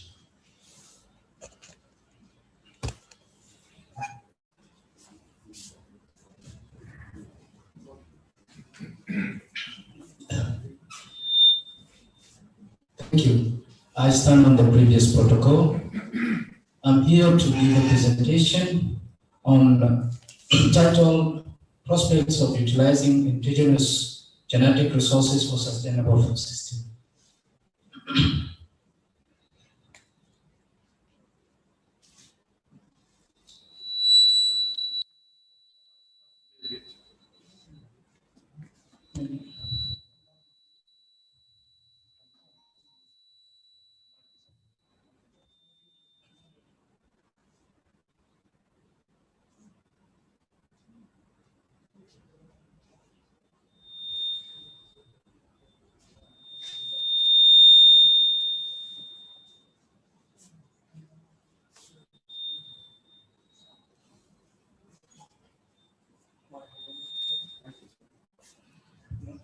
Hello, David.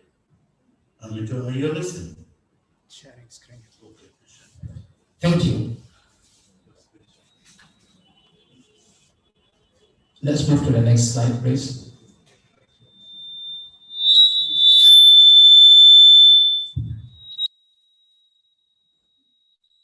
Let's move to the next slide. Okay. Agriculture is actually the backbone of our economy. However, the plant genetic resources of this country is not mapped. Out of the 30,000 plant genetic resources, only 3 and 30 which is actually used, maize, sorghum, and rice. However, plant genetic resources plays an important role and supposedly is supposed to actually account for half of our gross domestic product and food system.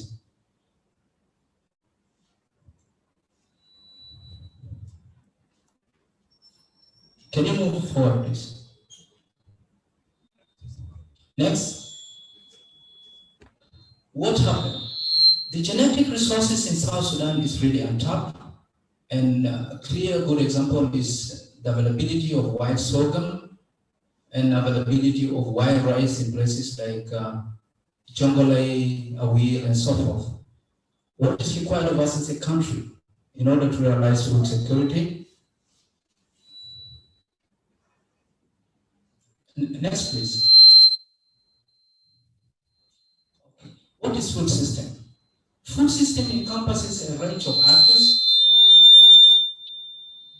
and also the interlink between value-adding activities, and these are three parts. One is the production, aggregation, processing, distribution, and consumption. Second is disposal of food products that originate from agriculture, forest, and fisheries. And the third is part of the broad economic, societal, and natural environment in which they are embedded. The food system that we're going to talk about here is actually the subsystem of the food system that includes farming system, waste management system, input supply system, and the interaction between other key systems. This is a model of food system, and it is made up of, it's a pyramid-like, and it's made up of 5 layers. The first 2 layers are actually inputs, and this includes natural resources and human resources. The middle belt is actually the influence that influences all the components of food system, and these are policy, education, research, technology, economics, social values, and trends. The components are 5. Go back, please. The components are 5. We have the production, the transformation, distribution, access, and consumption. And the output is actually having some impacts. And the impacts are 3. Move on. We have, can you move on, please?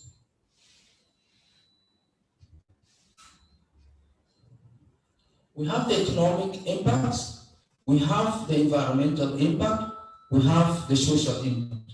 And the interlink between these 3 component impacts actually creates green growth, which is production in environmentally friendly manner, eco-social progress, and then we have the inclusive growth. And at the end of the day, the interlink between the 3 will ensure that we have a sustainable food system in place. For us to ensure that we have sustainable food system in place, there's need for us to address this from 3 angles: the economic and social and environmental aspect. However, we have to ensure that economically what we are undertaking is profitable, and it is broad-based with benefits to society, and is also sustainable, and it has positive or neutral impact of natural environment. Utilization of plant genetic resources for food and agriculture. There's need for us to have a national policy that governs plant genetic resource for food and agriculture, and it should aim to, 1, establish sustainable food security system, and this will take into consideration the ecosystem service. We have to identify as a country the drivers of change, the natural resources, and the benefit associated with. The second aim is to alleviate poverty in the rural sector while protecting the diversity of plant genetic resources. And this will ensure that our rural community have a healthy and sustainable local food system.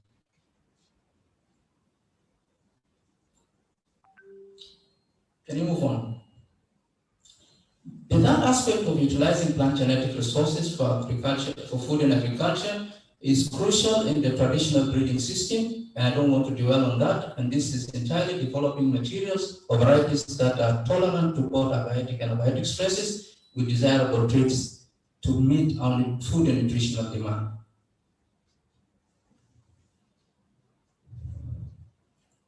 Move on, please.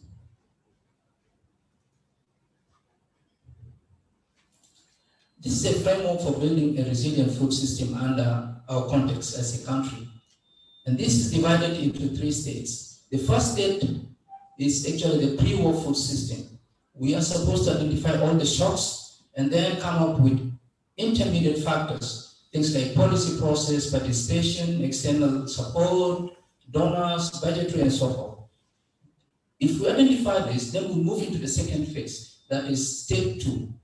Underlying factors such as decentralization process, budgetary process, and so forth. Once we identify all these factors, then we'll be in position to come up with a sustainable approach for ecological, technological, environmental, and natural resource utilization, institutional, and policy systems. Once we identify the underlying factors, then we'll be in position to build a resilient food system that has immediate factors. And the factors are farm production system, smallholding focus, access to knowledge, adoption of innovation, and so forth. Once you have this in place, then we'll have a resilient food system under a protracted crisis which South Sudan can benefit from. However, if we have that in place, there's need for us to have a national information sharing mechanism. And this is actually in place with, I do agree with the Undersecretary for Higher Education when he talked about moving research directorate to research under the Ministry of Security, Honorable Minister. So it's simple to handle and university and other institutions our plant genetic resources. And this will actually set a platform for participation and mechanism development. And this will also act as a base for knowledge generation, data for decision making, and it will strengthen the partnership between universities and research centers and ministry, and also it will widen the visibility of at national and international level. However, it is recommended that we carry out GEM+ collection, nationwide GEM+ collection, and then conserve. If we do that, we'll ensure that we have materials that are resilient to shocks and stresses, and at the end of the day, our beneficiaries will have something to eat. Therefore, GEM+ conservation is actually important as a country for us to pursue.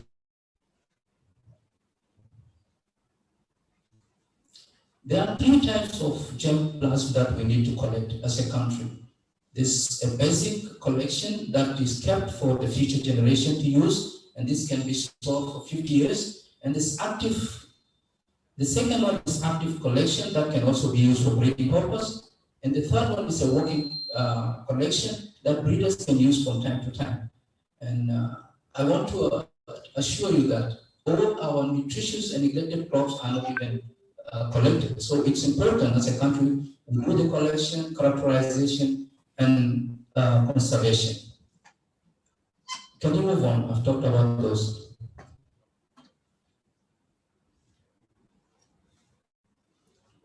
Derek, move. Can you move on, please? Move on. Honorable Minister and the team from the ministry and people in academia, there's a need for us to establish a functional crop improvement program, and that will actually guide our production system. It will define our breeding objectives, and if we have that in place, then from the collection, we'll know the diversity we have, and then we'll be in position to develop elite materials and also do discovery and product development. However, this needs a coordination. We need resources, we need to generate database, we need tools, and we need platforms for genomic activities. We need to know our GEM+. We need expertise in place, and this is where academia is very important. We need infrastructure, we need research stations to be in place, we need farms for demonstration, and then we need institution and governance. This is actually a scheme that we'll talk about the GEM+, the conservation, the discovery of materials, enhancement is through breeding, on-farm testing, on-farm use. If we do this, then we'll be in position to ensure ourselves that we are food secure and our food system is up to the standard we desire to be.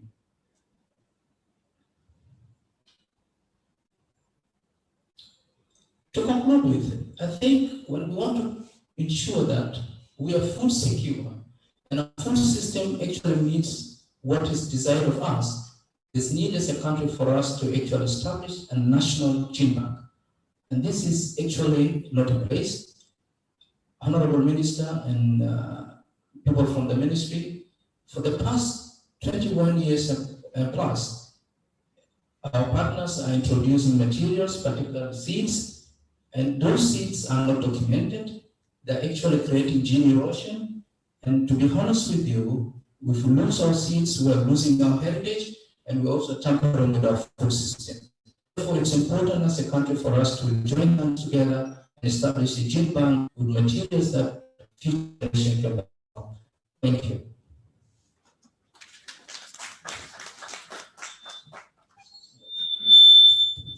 Thank you, Dr. Tony. We'll just move quick to Agricultural Bank. And I'm going to invite the manager of South Sudan Agricultural Bank, Dr. Bashir James. You have 5 minutes. We are hungry. We'll try to make it brief.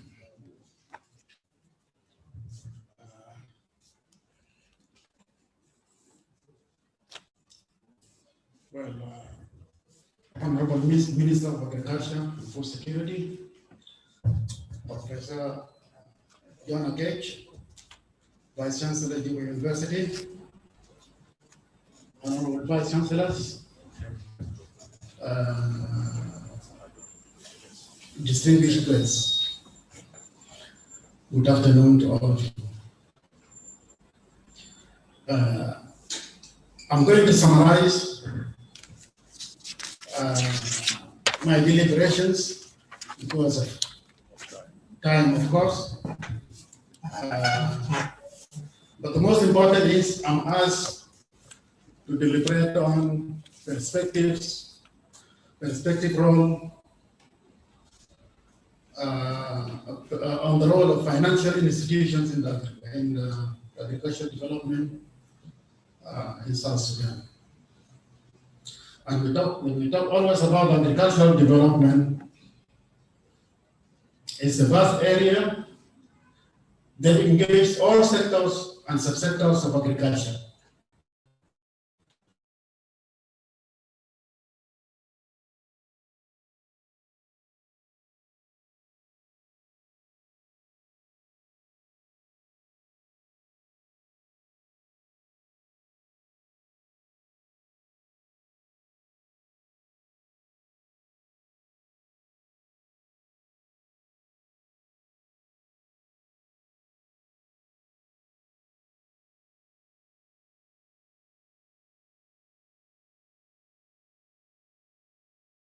For instance, the private institutions have major role to play in financing agricultural activities.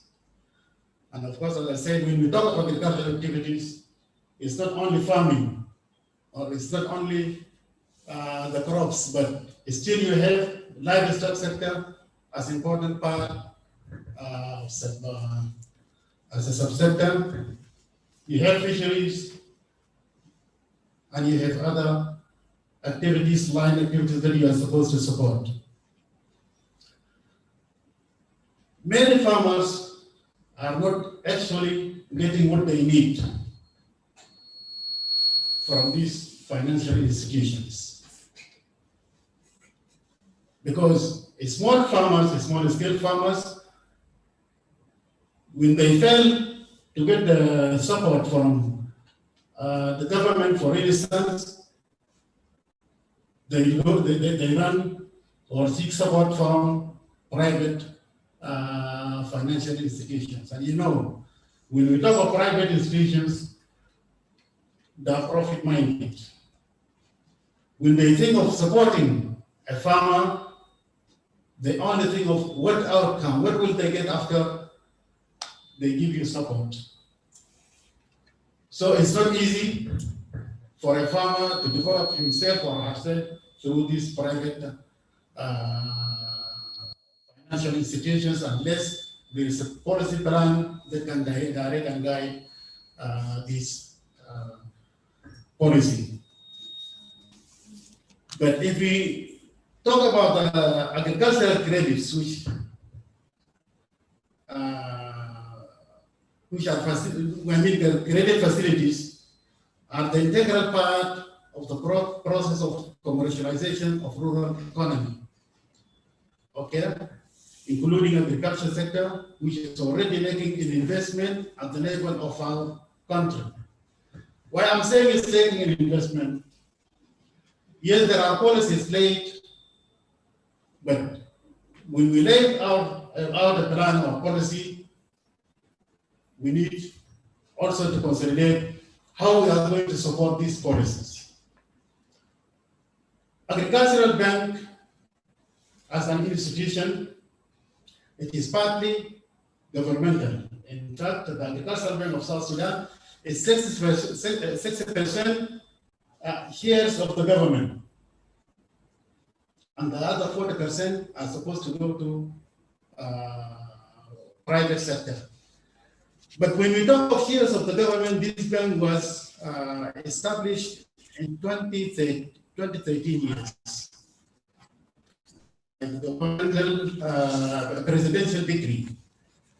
But up to now, the paid up capital, the financial support that should have gone to the bank has not been effective since then to this moment. Now, if the bank is operating on its own resources, how do you expect it to contribute fully in developing agriculture in the country? And the government does not have any other apparatus to support it in giving finance to its farmers at all levels, whether commercial farmers or householders or these small scale farmers. So the bank have been trying to keep on giving support to the farmers. An example is in the northern Upper Nile, the area of Rank for Renaissance, where we have mechanized farms. The bank has continued since then from its own resources to support our farmers in this area, and that's why the agricultural products or agricultural production, the crops that comes to us in the other areas, are mainly from these little farmers or from the little efforts that the bank makes in northern Upper Nile. In some intervals, the Minister of Agriculture is strongly with the Agricultural Bank to provide some fuels for it and other inputs. But that is not what is much expected from the government. As we know, as we all know, having a financial apparatus that supports farmers speaks by itself when we talk about food security. Because you cannot secure food without finances. You cannot secure food if you don't have bulk of productivity in your stores. And it is unfortunate that South Sudan does not have strategic stores where it can talk about food security. Because food security is not only the little we have on our tables. Food security is what you have for more than a season ahead of you. That is food security. You cannot achieve it. You cannot make it if you are not able to support your farmers. The Agricultural Bank, with that little effort that it gives to farmers, they produce enough sorghum in northern Upper Nile. And as well, they produce gum arabic, in fact, and sesame. But if we ask ourselves, do we have markets that benefit from these products? I believe we don't have export in South Sudan. We don't have export system that we have devised so that we avail markets for the crops or the products of our farmers.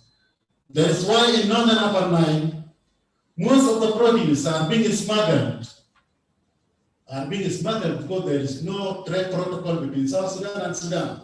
It is being smuggled through borders to Sudan. So that's why you are not seeing system that is produced there in other areas. They are automatically being taken by our brothers in Sudan because they can benefit from it through materials. The gum Arabic have no market here. Yeah. The gum Arabic have no market for, domestic market here. Our farmers are not able to seek for better markets inside. That is why also gum Arabic is being smuggled through our borders, going to Sudan or for the benefit of the Sudan. But generally, I want to say that unless we stand firm in making policies that support agriculture and identify the public finances that can be backed by the government, we will not be able to talk of this food security for our country. I know time is very short. They're supposed to do very much on the activities of the agricultural bank as well as other financial institutions, but we hope we shall have more forum to explain better about the policies and the challenges which are meeting these financial institutions. Thank you very much. Thank you, Dr. Bashar James, the Managing Director of Agricultural Bank, South Sudan. Without further ado, I would like to call upon Dr. Massimo Callisto on perspective on climate change and food system resilience. Dr. Massimo, you're welcome. I think we'll half your time.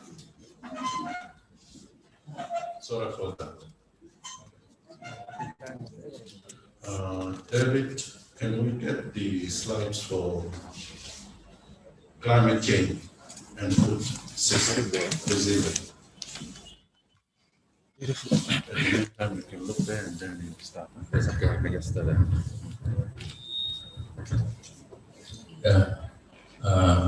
Minister of Agriculture and Food Security, Vice Chancellor, University of Juba, and John Garam, Professor Adiba, our senior officials from the ministries, colleagues from the university, ladies and gentlemen, good evening. I'm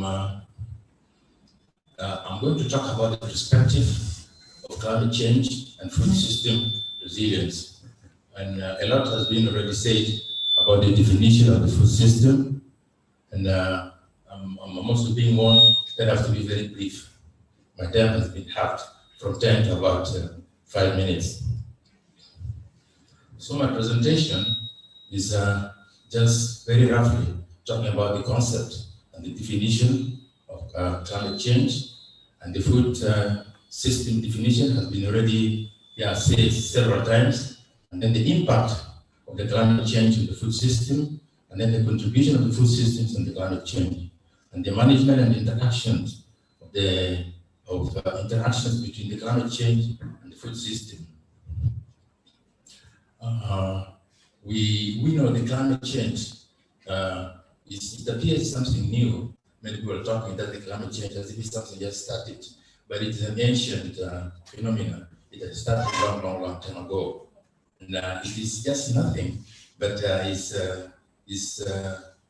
just about the change in the climate, and then the impact it has on the biomass or whatever it is on the ground, and that it has an effect on the food systems. The stages have been already mentioned, and it also contributes. The climate, the food system contributes tremendous on the greenhouse gases. There is very little information in South Sudan about the different stages, the contribution of the different stages of the food system on as to the emissions. I've been one of the participants in the recent revision of the national determined contribution. That's of South Sudan. There is not much about the contribution of the food system, the different steps into the climate change. The emission, it is not there. It is only agriculture as a package is about 17%, that's the emission. So that's why it's a little bit difficult for us to be more specific to talk about the impact of the contribution of different food stages, food system stages as to the climate change. And most of the things have been already said. The climate change has been already defined. It's about the mean annual variability of the properties of the environment. That is actually for a longer time. It could be more than a decade, or it could be even 1,000 years. That is what is known as the climate change. And it's different from the climate variability. Climate variability is about the variability in the climatic variables within a limited time. It's about 30 years or so, a cycle of 30 years. So people should be clear of that. And then the causes of climate change is about 4. We have 3 of them are actually outside our control. One is when our Earth moves out of its orbit, then that one can give us also the climate change. Or when we have a variation from the output of the energy from the sun, that one can also give us the climate change. Or when we have circulation of the resulting from the fluctuation in the upwelling of the deep water in the ocean, that can also give us the climate change. But the change in the composition of the atmosphere, that is the emission of the greenhouse gases, that is what we, the human, will be able to control, because there has been a lot of carbon dioxide and plus other causes and plus other gases that is actually entered into the atmosphere, and it has caused the climate change. And the food system, that the food system has been already defined, different stages of the production and the rest. I will not go through that. About 3 people have already talked about that. And, the relationship between food systems and the food security has been already touched by the Director General of the Minister of Agriculture and so many people. And the impact of climate change on food system, the production activities, I will be talking here from the perspective of the climate change on the impact of different food systems stages. The change is a wide spread and complex geographically influence. So it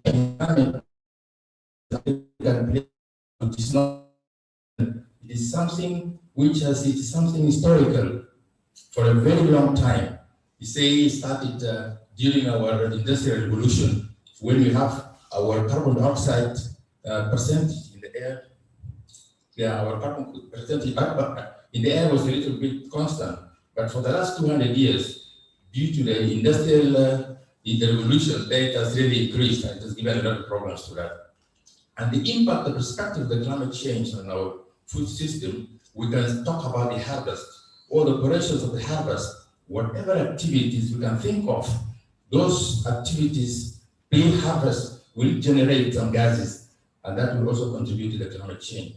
And have also in the storage, all the activities, the process of the storage of our crops will also generate some gases, methane and carbon dioxide, including livestock, management, all will generate some kind of gases which are actually contributing to climate change. We have our system of transportation. In a way, we take the system in compact. That one will also have impact, will contribute into generation of some gases which are actually responsible for the climate change. In our marketing, retail, and the consumption, which people have been already talking of, all those activities have also some bearing, which will also contribute and give some impact on the climate change. They are not calculated. I was a member of that. We have just finished our work recently in March. It was actually headed by an international company, KPG, based in India, So I was a national consultant.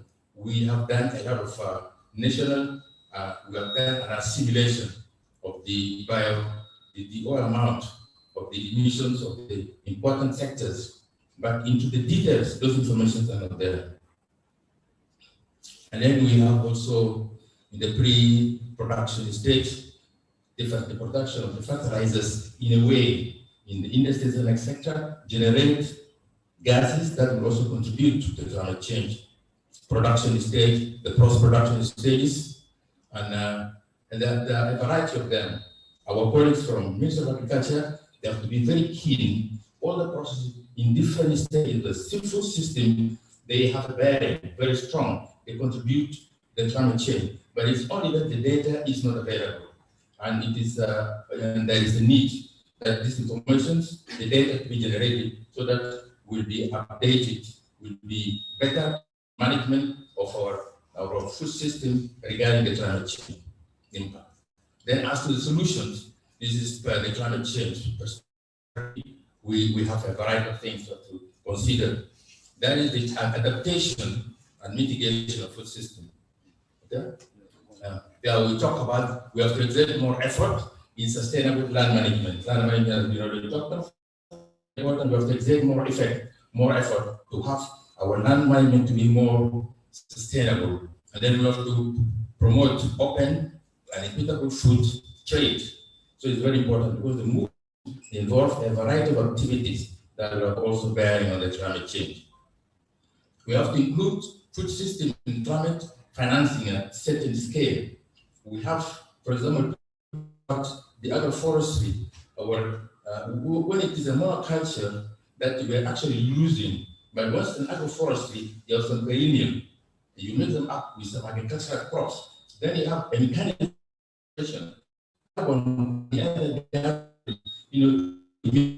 and sent to the air by the agricultural system, and then it will also affect it. Then we have to strengthen our local social protection, and then we have to encourage our healthy. These have been already talked of. Then we have to talk about the greenhouse gas emission from the food system, and then we talk about we have to include our climate change mechanism into financing mechanism, and then we have to strengthen our local protection and empowering for people. Solution for encourage healthy and sustainable diet, for example, which has been already talked of, reduce greenhouse emissions from the food systems, a variety of ways and mechanisms. Now, we support urban and peri-urban agriculture, crop science, protection, livestock, agroforestry, etc. They have to be within the town or peri-urban. That will also reduce the impact of the climate change. And this is very important. Some of my colleagues have already talked about the importance of the research, and it is a very important area here.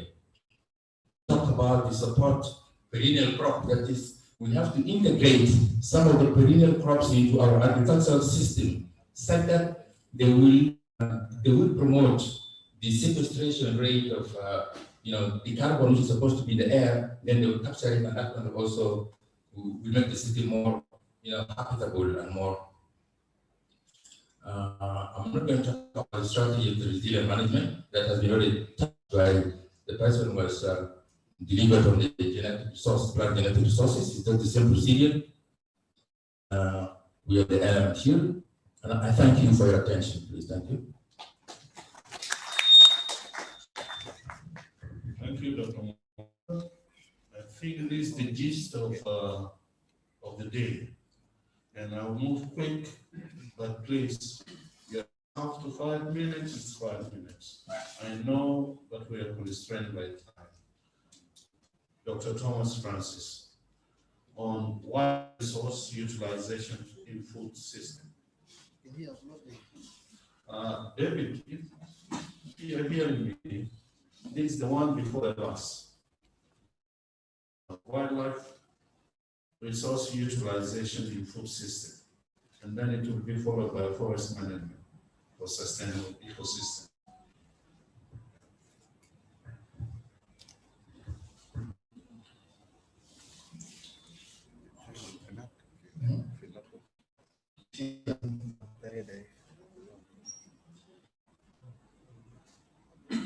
Honorable Honorable Minister of Agriculture, the Vice Chancellors of the University of Juba, University of Dr. John Garang, and Upper Nile University, Undersecretaries, Adivara, fellow colleagues, and ladies and gentlemen. Yes, I'm going to talk about the contribution of wildlife to food systems. And food systems are part of a biological process and are subject to changes. And these changes can be due to climate change, globalization, environmental pollution, leading to related conflicts, food insecurity, and malnutrition, especially in countries that are unstable politically. Next.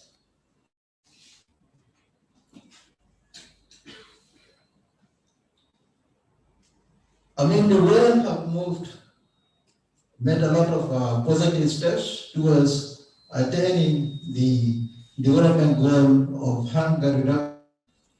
However, over 8 million people, mostly in the third world countries, are malnourished.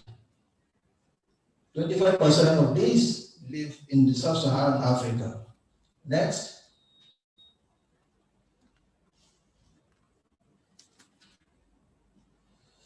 Bushmeat is a key protein and a key component of food security for many people across the globe.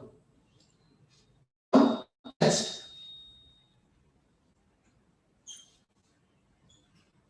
Next slide, please. Yes, and the bushmeat is meat from the wild animals. For example, the white-eared cock. Next. And then the Nile crocodile, for example. Next, please.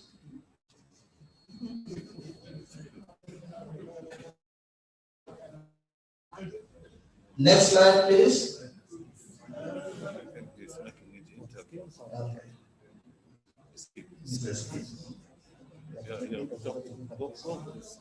Yes, and the freshwater turtle, the Nubian fluff shell. And this has actually agitated many people across the world and made them to call for the banning of bushmeat because it has been also associated with the spread of zoonotic diseases. Next, please.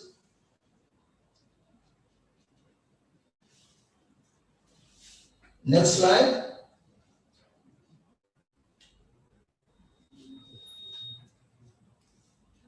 However, banning this or removing bushmeat from the global food systems will result in next slide.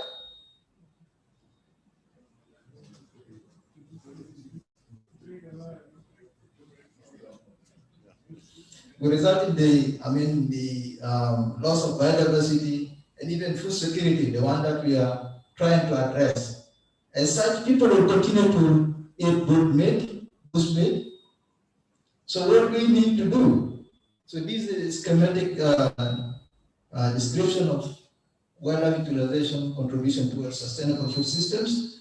We have put the drivers, the causes, and the impacts, and what we need to do is suggest solutions for sustainable use, investing in game farming and ranching.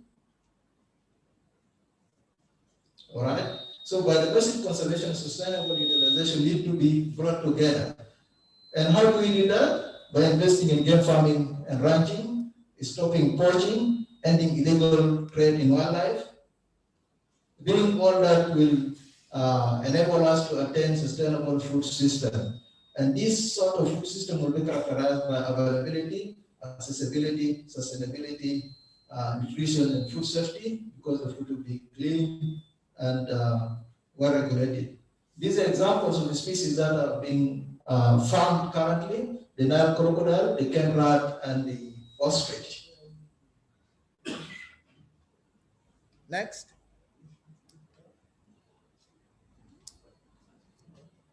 Next.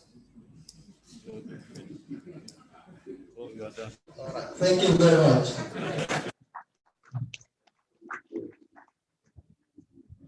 I think Dr. Thomas is sharpening our appetite for bullshit now. So, without further ado, I call upon Dr. Bongo for the final presentation of our session for today. Dr. Bongo. That would be the last slide. My colleague there, David. Thank you, Dr. Salah. First of all, I want to salute the Honorable Minister of Agriculture and Security, Professor Adibala, Honorable Minister of Higher Education, Professor John Akich, Vice Chancellor of the University of Cuba, Vice Chancellors from other universities, professors, colleagues, ladies and gentlemen. I'm going to talk about landscapes, sustainability for ecosystem services.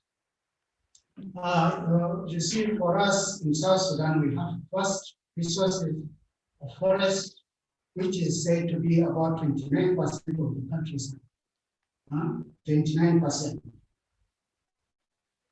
Our forest offers us so many benefits, but there is high deforestation taking place. At the same time, most of our forests have not been used to the highest potential because some of the ecosystem services that we get from the service are not known.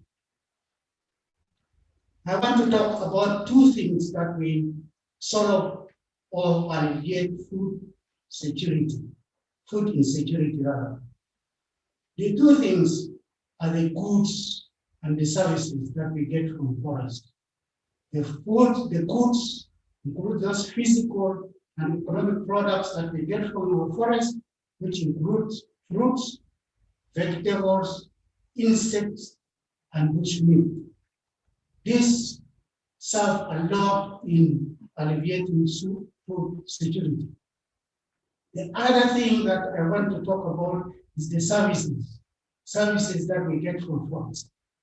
The services that we get from forest are the microclimate, moderation of the climate, purification of water, all those things that Dr.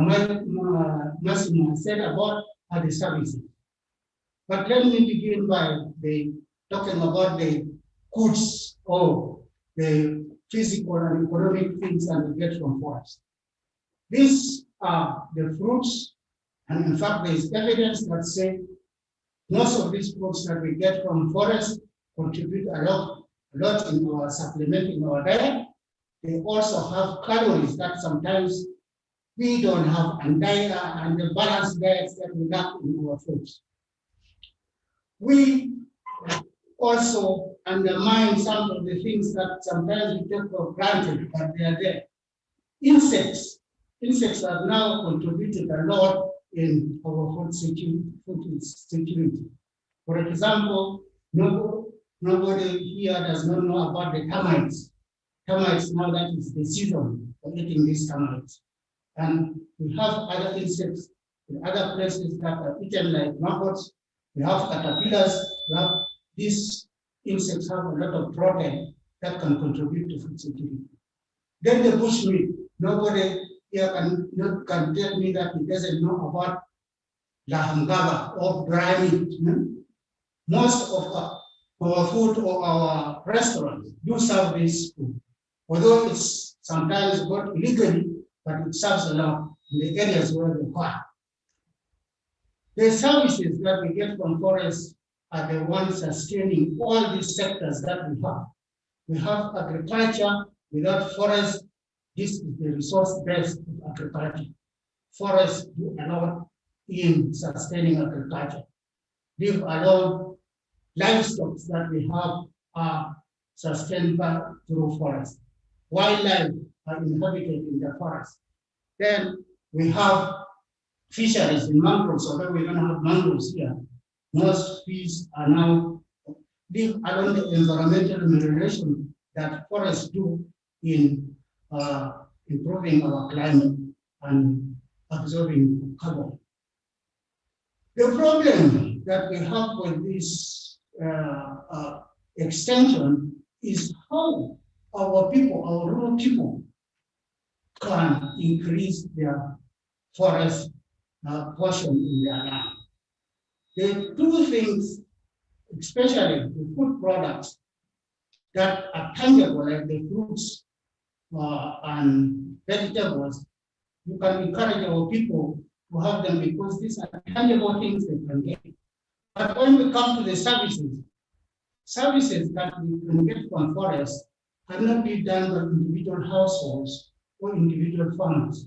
For it to have an effect, the whole village has to do something for it to have effect on our production and productivity sectors.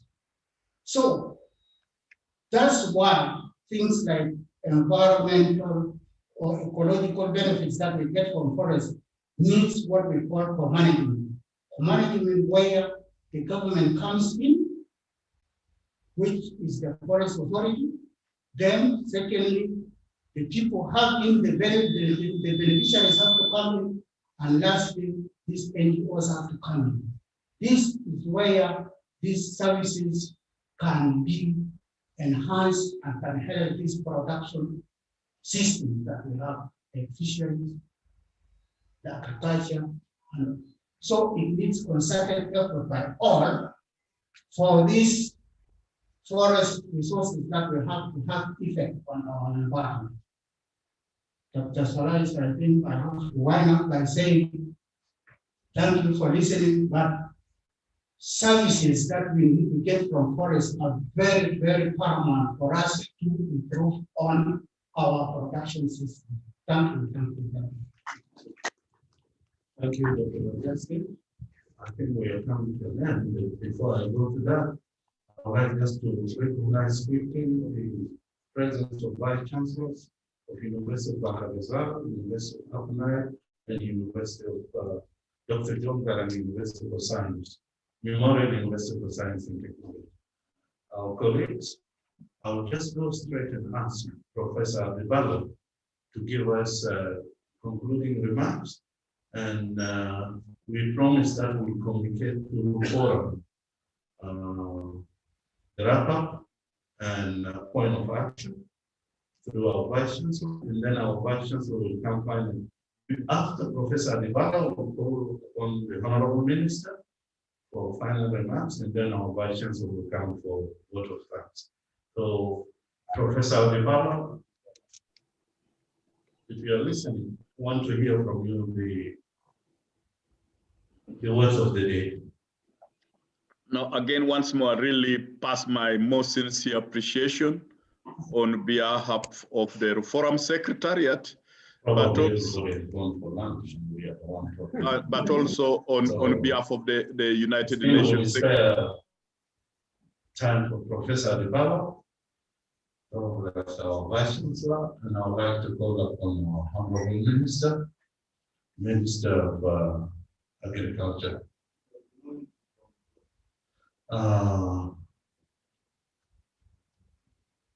If there is something, one or two, probably I'll leave it to before vote of thanks.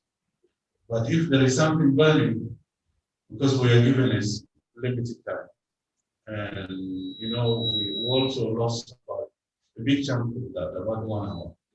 So, yes, Vice Chancellor. Do you want to come here?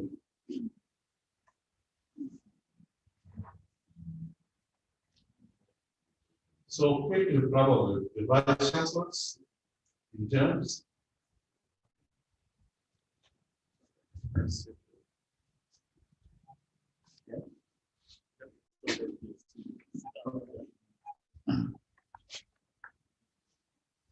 Thank you very much, moderator. I thought this is an important function, and it cannot be left to go just like that, without even appreciation, even if we are not giving some inputs. First of all, I have to appreciate our colleague, Professor Donna Cage, the Vice Chancellor of Sudan, Vice Chancellor of Dubai University, for the efforts he actually made. I am Dr. Gandhi University and him in Dubai University were members of the forum. And all the time, Professor Adibala has kept us on board, informing us of this to attend this important meeting. Now, Professor Cage from Dubai University made it possible to make secondly, I would like to appreciate the contribution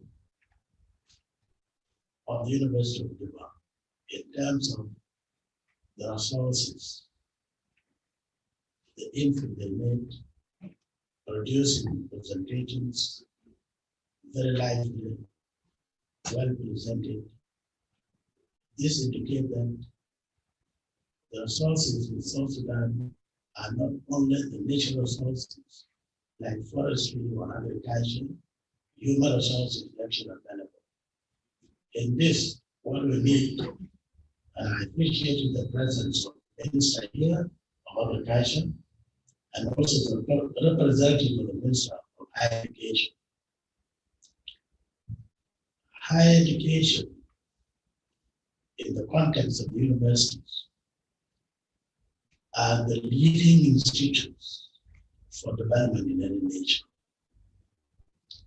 And using this potentiality, and especially looking towards agriculture as the backbone of our economy, what is needed is putting all the plans, all the research, well-researched papers into action. That is to say, the Minister of Agriculture and with the institutions that can finance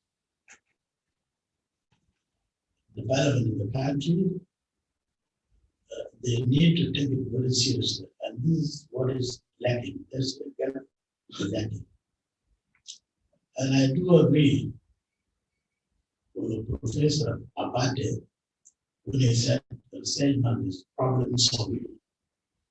The research these days should actually be research, analysis, and creating goods and services. That is to say, they have to be active and formed. Without doing that, any research will not have a headway.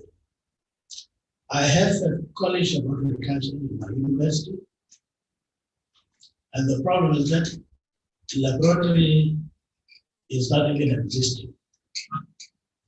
And with the twinship with the Cairo University, when I went to the University of Cairo, when I found a college of agriculture, is a college that is, if you take the University of Dubai alone,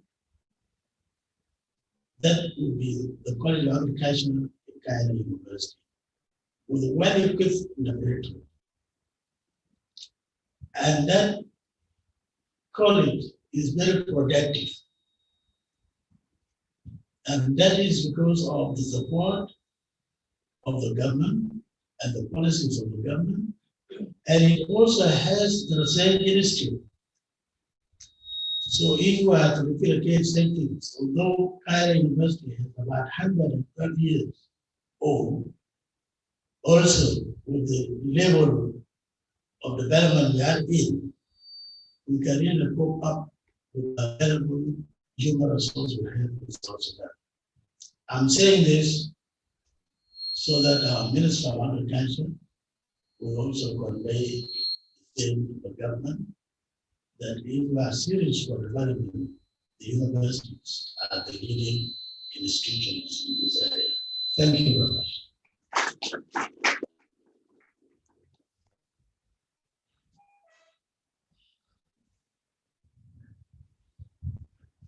Thank you, Professor Ibrahim, for those insightful comments. Yeah, like my co-moderator mentioned earlier, I think this time we give the chance to the vice chancellors from the university. They are by Professor Victor.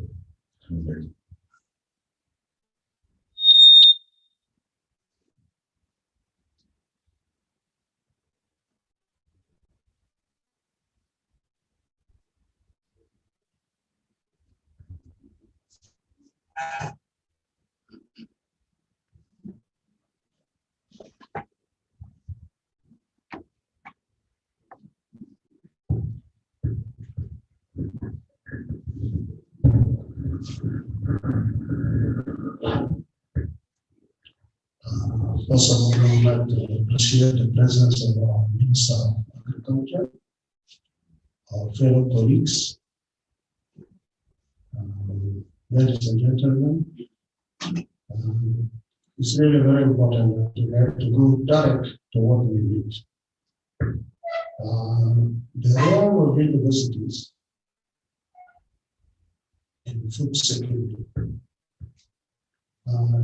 It was some time back that the Ministry of Higher Education started to establish the National Council for Research in South Sudan. It was already passed, but now activity is taking place. Specifically, research is very important in universities. University of Bahar Bazaar, I established the College of Forestry, of Agriculture, when we were one Sudan. We were requested with conditions that if we want to establish the College of Agriculture, we have to have a laboratory. We have to have an area that you can use for your experimental work of agriculture and forestry. That was a very difficult demand and tied out in that. When I started work in 2019, we started to establish.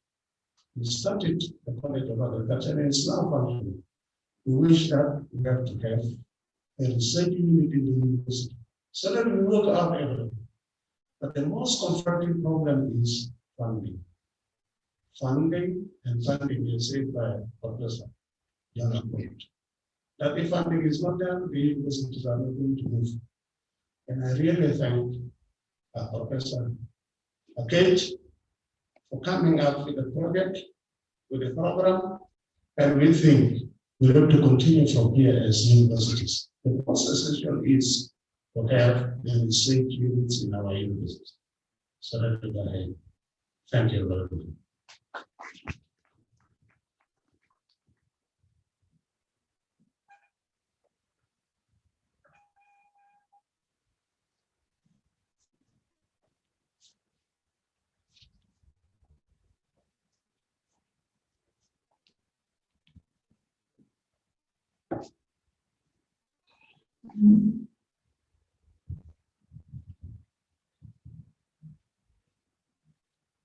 Good afternoon, everybody. I acknowledge the presence of the Minister of Agriculture, Madam Josephine. I also acknowledge the presence of the all vice chancellors of public universities. I'm here representing the Upper Nile University. My vice chancellor is not feeling well, as I'm presenting him. We in Upper Nile, we appreciate the role which is being played by the People University as the oldest university in South Sudan. And now, with this presentation, it has moved past. All this time, we were sitting idle since we came from Malacca, but now our mind is always with.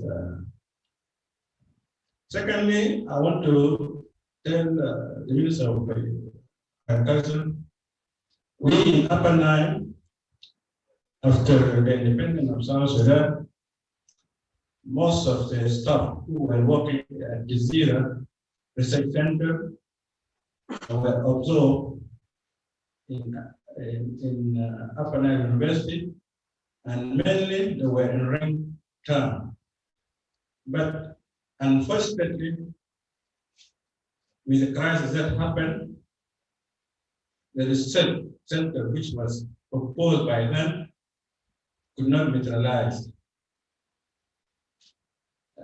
And as all of us know, the university without research is not a university. And without any research, we cannot develop. We take simple the Japanese initiative, and also those of Singapore and Malaysia. It was only the human capital which made them great, not the natural resources. But we in South Sudan, we have both. We have natural resources in abundance, and also we have few human capacity which can develop us. So I urge my Minister of Agriculture to take this into the cabinet, that the research is very important. The research needs finance these resources. And thank you.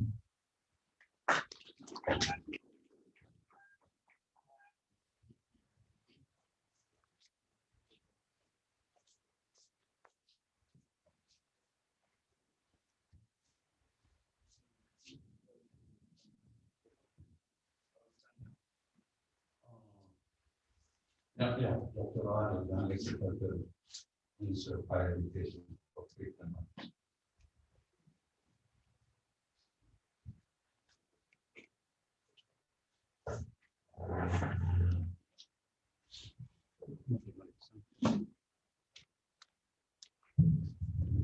Okay, thank you very much, Dr. Salah. I just want to remind our colleagues, vice chancellors, on 3 points concerning our engagement with some institutions, regional and international, maybe. That is the East African universities. There is a membership, I think it is only a university that is taking part there. There is also this forum. It's very important. As stated by Professor Matol, there are only 2 universities, Tonga and University of Juba. And I asked our colleagues in the vice chancellors to see to it that it is a very important forum. Let them join. We have been there in Ghana last time. We were only 3 or 4, while Kampala came with 86. Delegation is 86 people. I think there is a very high need that other universities join. I think Dr. Jonathan will be of help how to fill the form and give more information in the member there for long. The last thing is also there is a twinship with some Egyptian universities. They are asking for twinship with some universities, and they make contacts. I think let us also make good chance of this.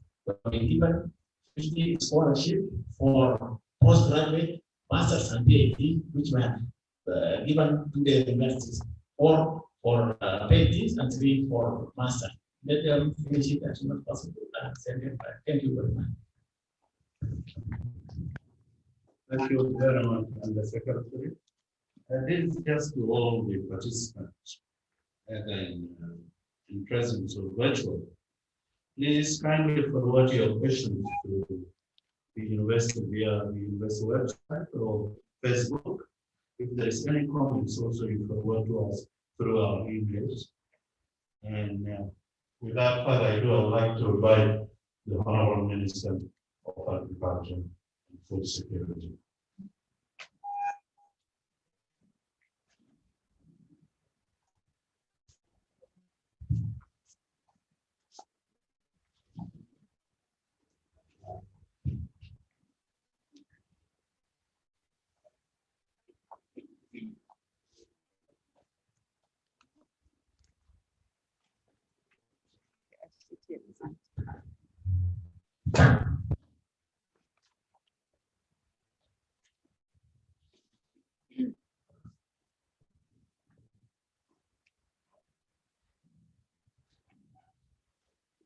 I'd like to take this opportunity once again to thank Professor Jonah Gage, University of Juba Vice Chancellor, for really pushing very, very hard for us to hold this pre-summit academia dialogue.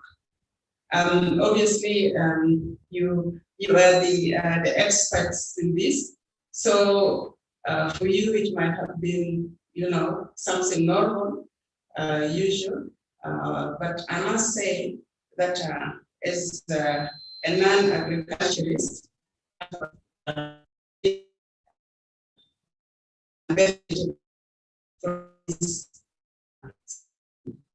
it's been very, very engaging, very for with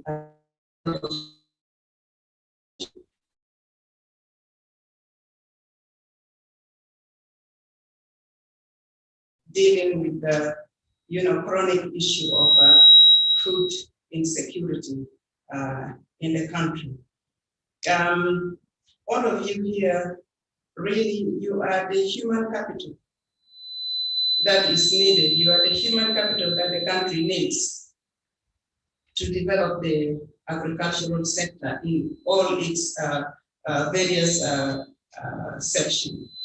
And sometimes for a non-agricultural professional like myself, you know, I look back and say, you know, with all these, you know, PhD holders we have in agriculture, in animal husbandry, in fisheries, in what have you, why are we still food insecure in this country? This, you know, has been bothering me quite a lot.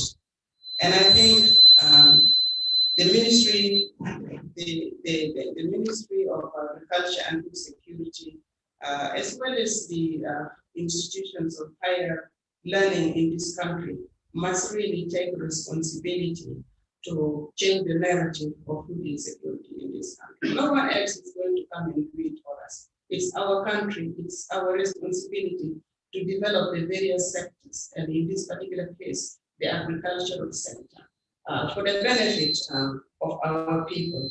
And so at this point, I entirely with what Professor Abadu said, that is perhaps what is really needed is, you know, focusing on action-oriented research. Action-oriented research that can help the Ministry of Agriculture, that can help the farmers out there, you know, all the other stakeholders who are either engaged in agriculture or who are looking forward to engaging in agriculture. Let us not, you know, just remain in our eyes and expect that, you know, agriculture is going to be developed by somebody else. No, it's going to be by us. And we, in the Ministry of Agriculture, we want to be practical. We have already launched this last year, and we are doing it again now. Our motto for this year is let us produce what we eat. Let us produce what we eat. And we want to drive this home. That for us to change the status of insecurity in this country, we as a country, we as a people, as a nation, we need to start producing our own food. And that includes me, it includes you. And you may say that we are living in town or we don't have access to farmland. No, you can actually, I'm told, you know, grow, you know, plants, vegetables, you know, in your own backyard. Okay, you can do this at home, even if you don't have much, you know, spare land at home. You can do it. There are techniques of how this can be done. The Director General of, you know, plant production and extension services can help us in this. So I'm appealing, you know, to us as the leaders in the sector, leaders in the agricultural sector, to take the lead to the issue of, you know, getting really practical with engaging in agricultural activities. And the University of and other universities and the ministries, can get involved in projects, joints, which will be of benefit to both the university and the Ministry of Agriculture and Food Security. And we have talked about this with Professor Jonah Cage, for instance, establishing and running model farms and things like that. So I think the university and the Ministry of Agriculture should continue to work together. The Ministry of Agriculture should not be expected to work in isolation. The Ministry of Agriculture and Food Security should be supported by the institutions of higher learning, because you are the people who have the research expertise, and you are the people who can have this input, into the policy making process in the Ministry of Agriculture. Yes, I know we've talked about the issue of insufficient funding in the sector, and now I have also heard that it is the same with the universities. And I think this is mainly, because of what I would call, experiencing or suffering from the resource cuts in this country. As soon as we got the oil, we forgot about everything else, and we thought that oil revenue is sufficient.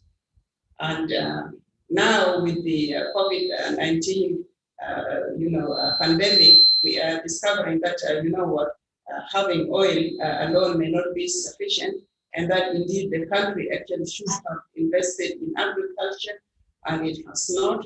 And we are talking to our colleagues in the Council of Ministers to really put agriculture first. I don't know whether we will be very, very successful in that, but we are trying, we are doing our best. We are trying to advocate for, the little revenue that will be coming from the oil to be invested in agriculture. As somebody has said before, as we have all said before, we cannot have agricultural production and productivity without investing in agriculture. And we hope that, our colleagues in the Council of Ministers and the country at large will take this matter, seriously, so that we look at agriculture as the engine for economic development and growth in this country, and all the associated benefits that will bring forward for us as a country. So we are looking forward to further, engagement with yourselves. We are looking forward to having the dialogues at the various levels, and we hope that by the end of this exercise, we'll be able to have concrete, information, concrete recommendation that this country can take forward to ensure that in the next few years, we really start getting out of food insecurity. The level of food insecurity is shameful, is not sustainable, and we have to do everything we can as a country to get out of that. And the Ministry of Agriculture and Food Security will need the support of the universities to enable us to get out of food insecurity eventually. And I thank you very much.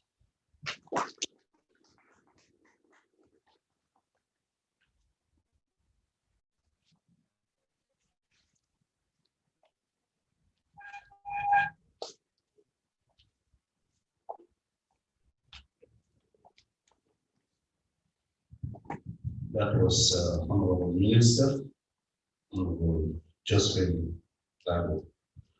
Finally, I would like to call the Vice Chancellor of the University of Juba for vote of thanks and adjourn our session. Vice Chancellor, you are welcome.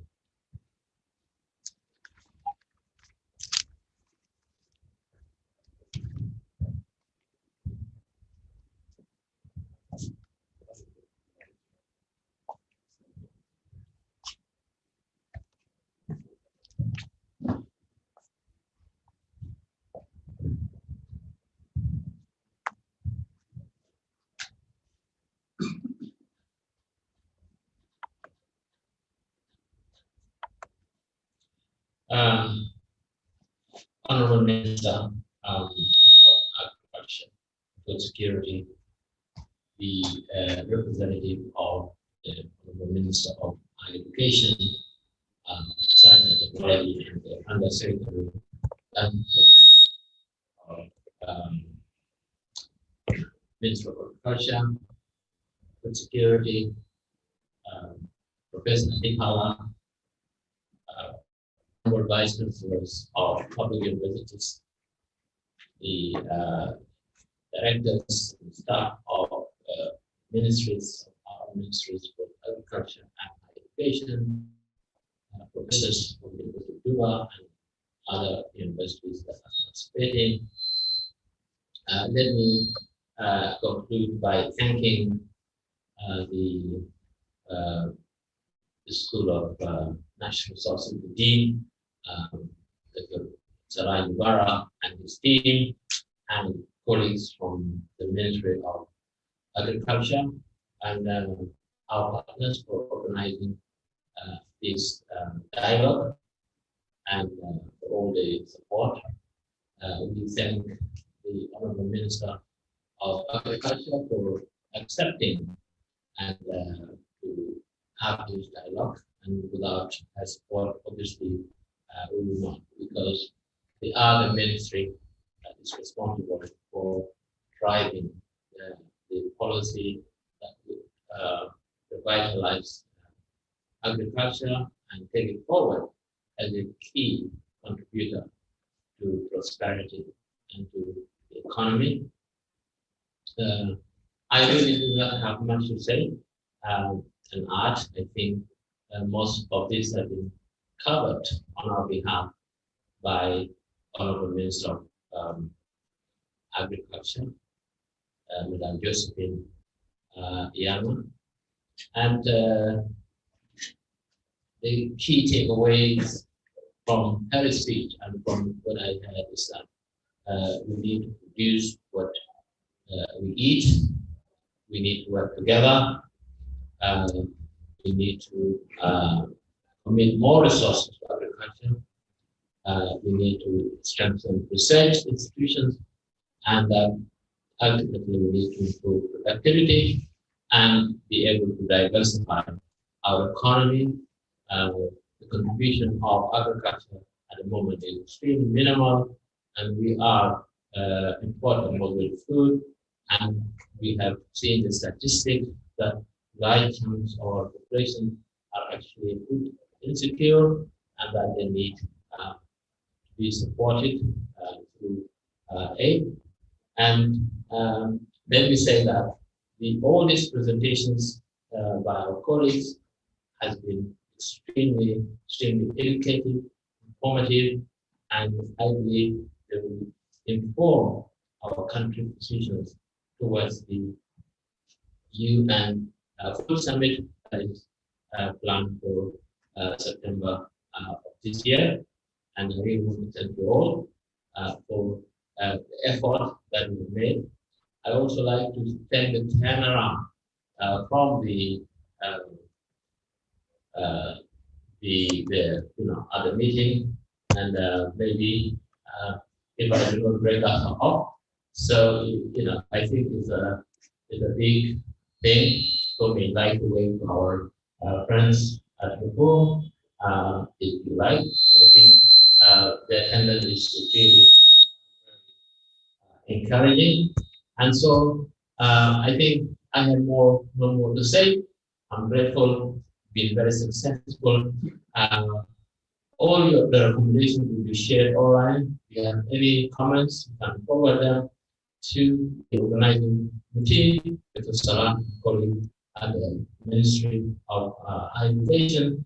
You know their emails, and eventually recommendations will be shared, and they will be incorporated by our ministry in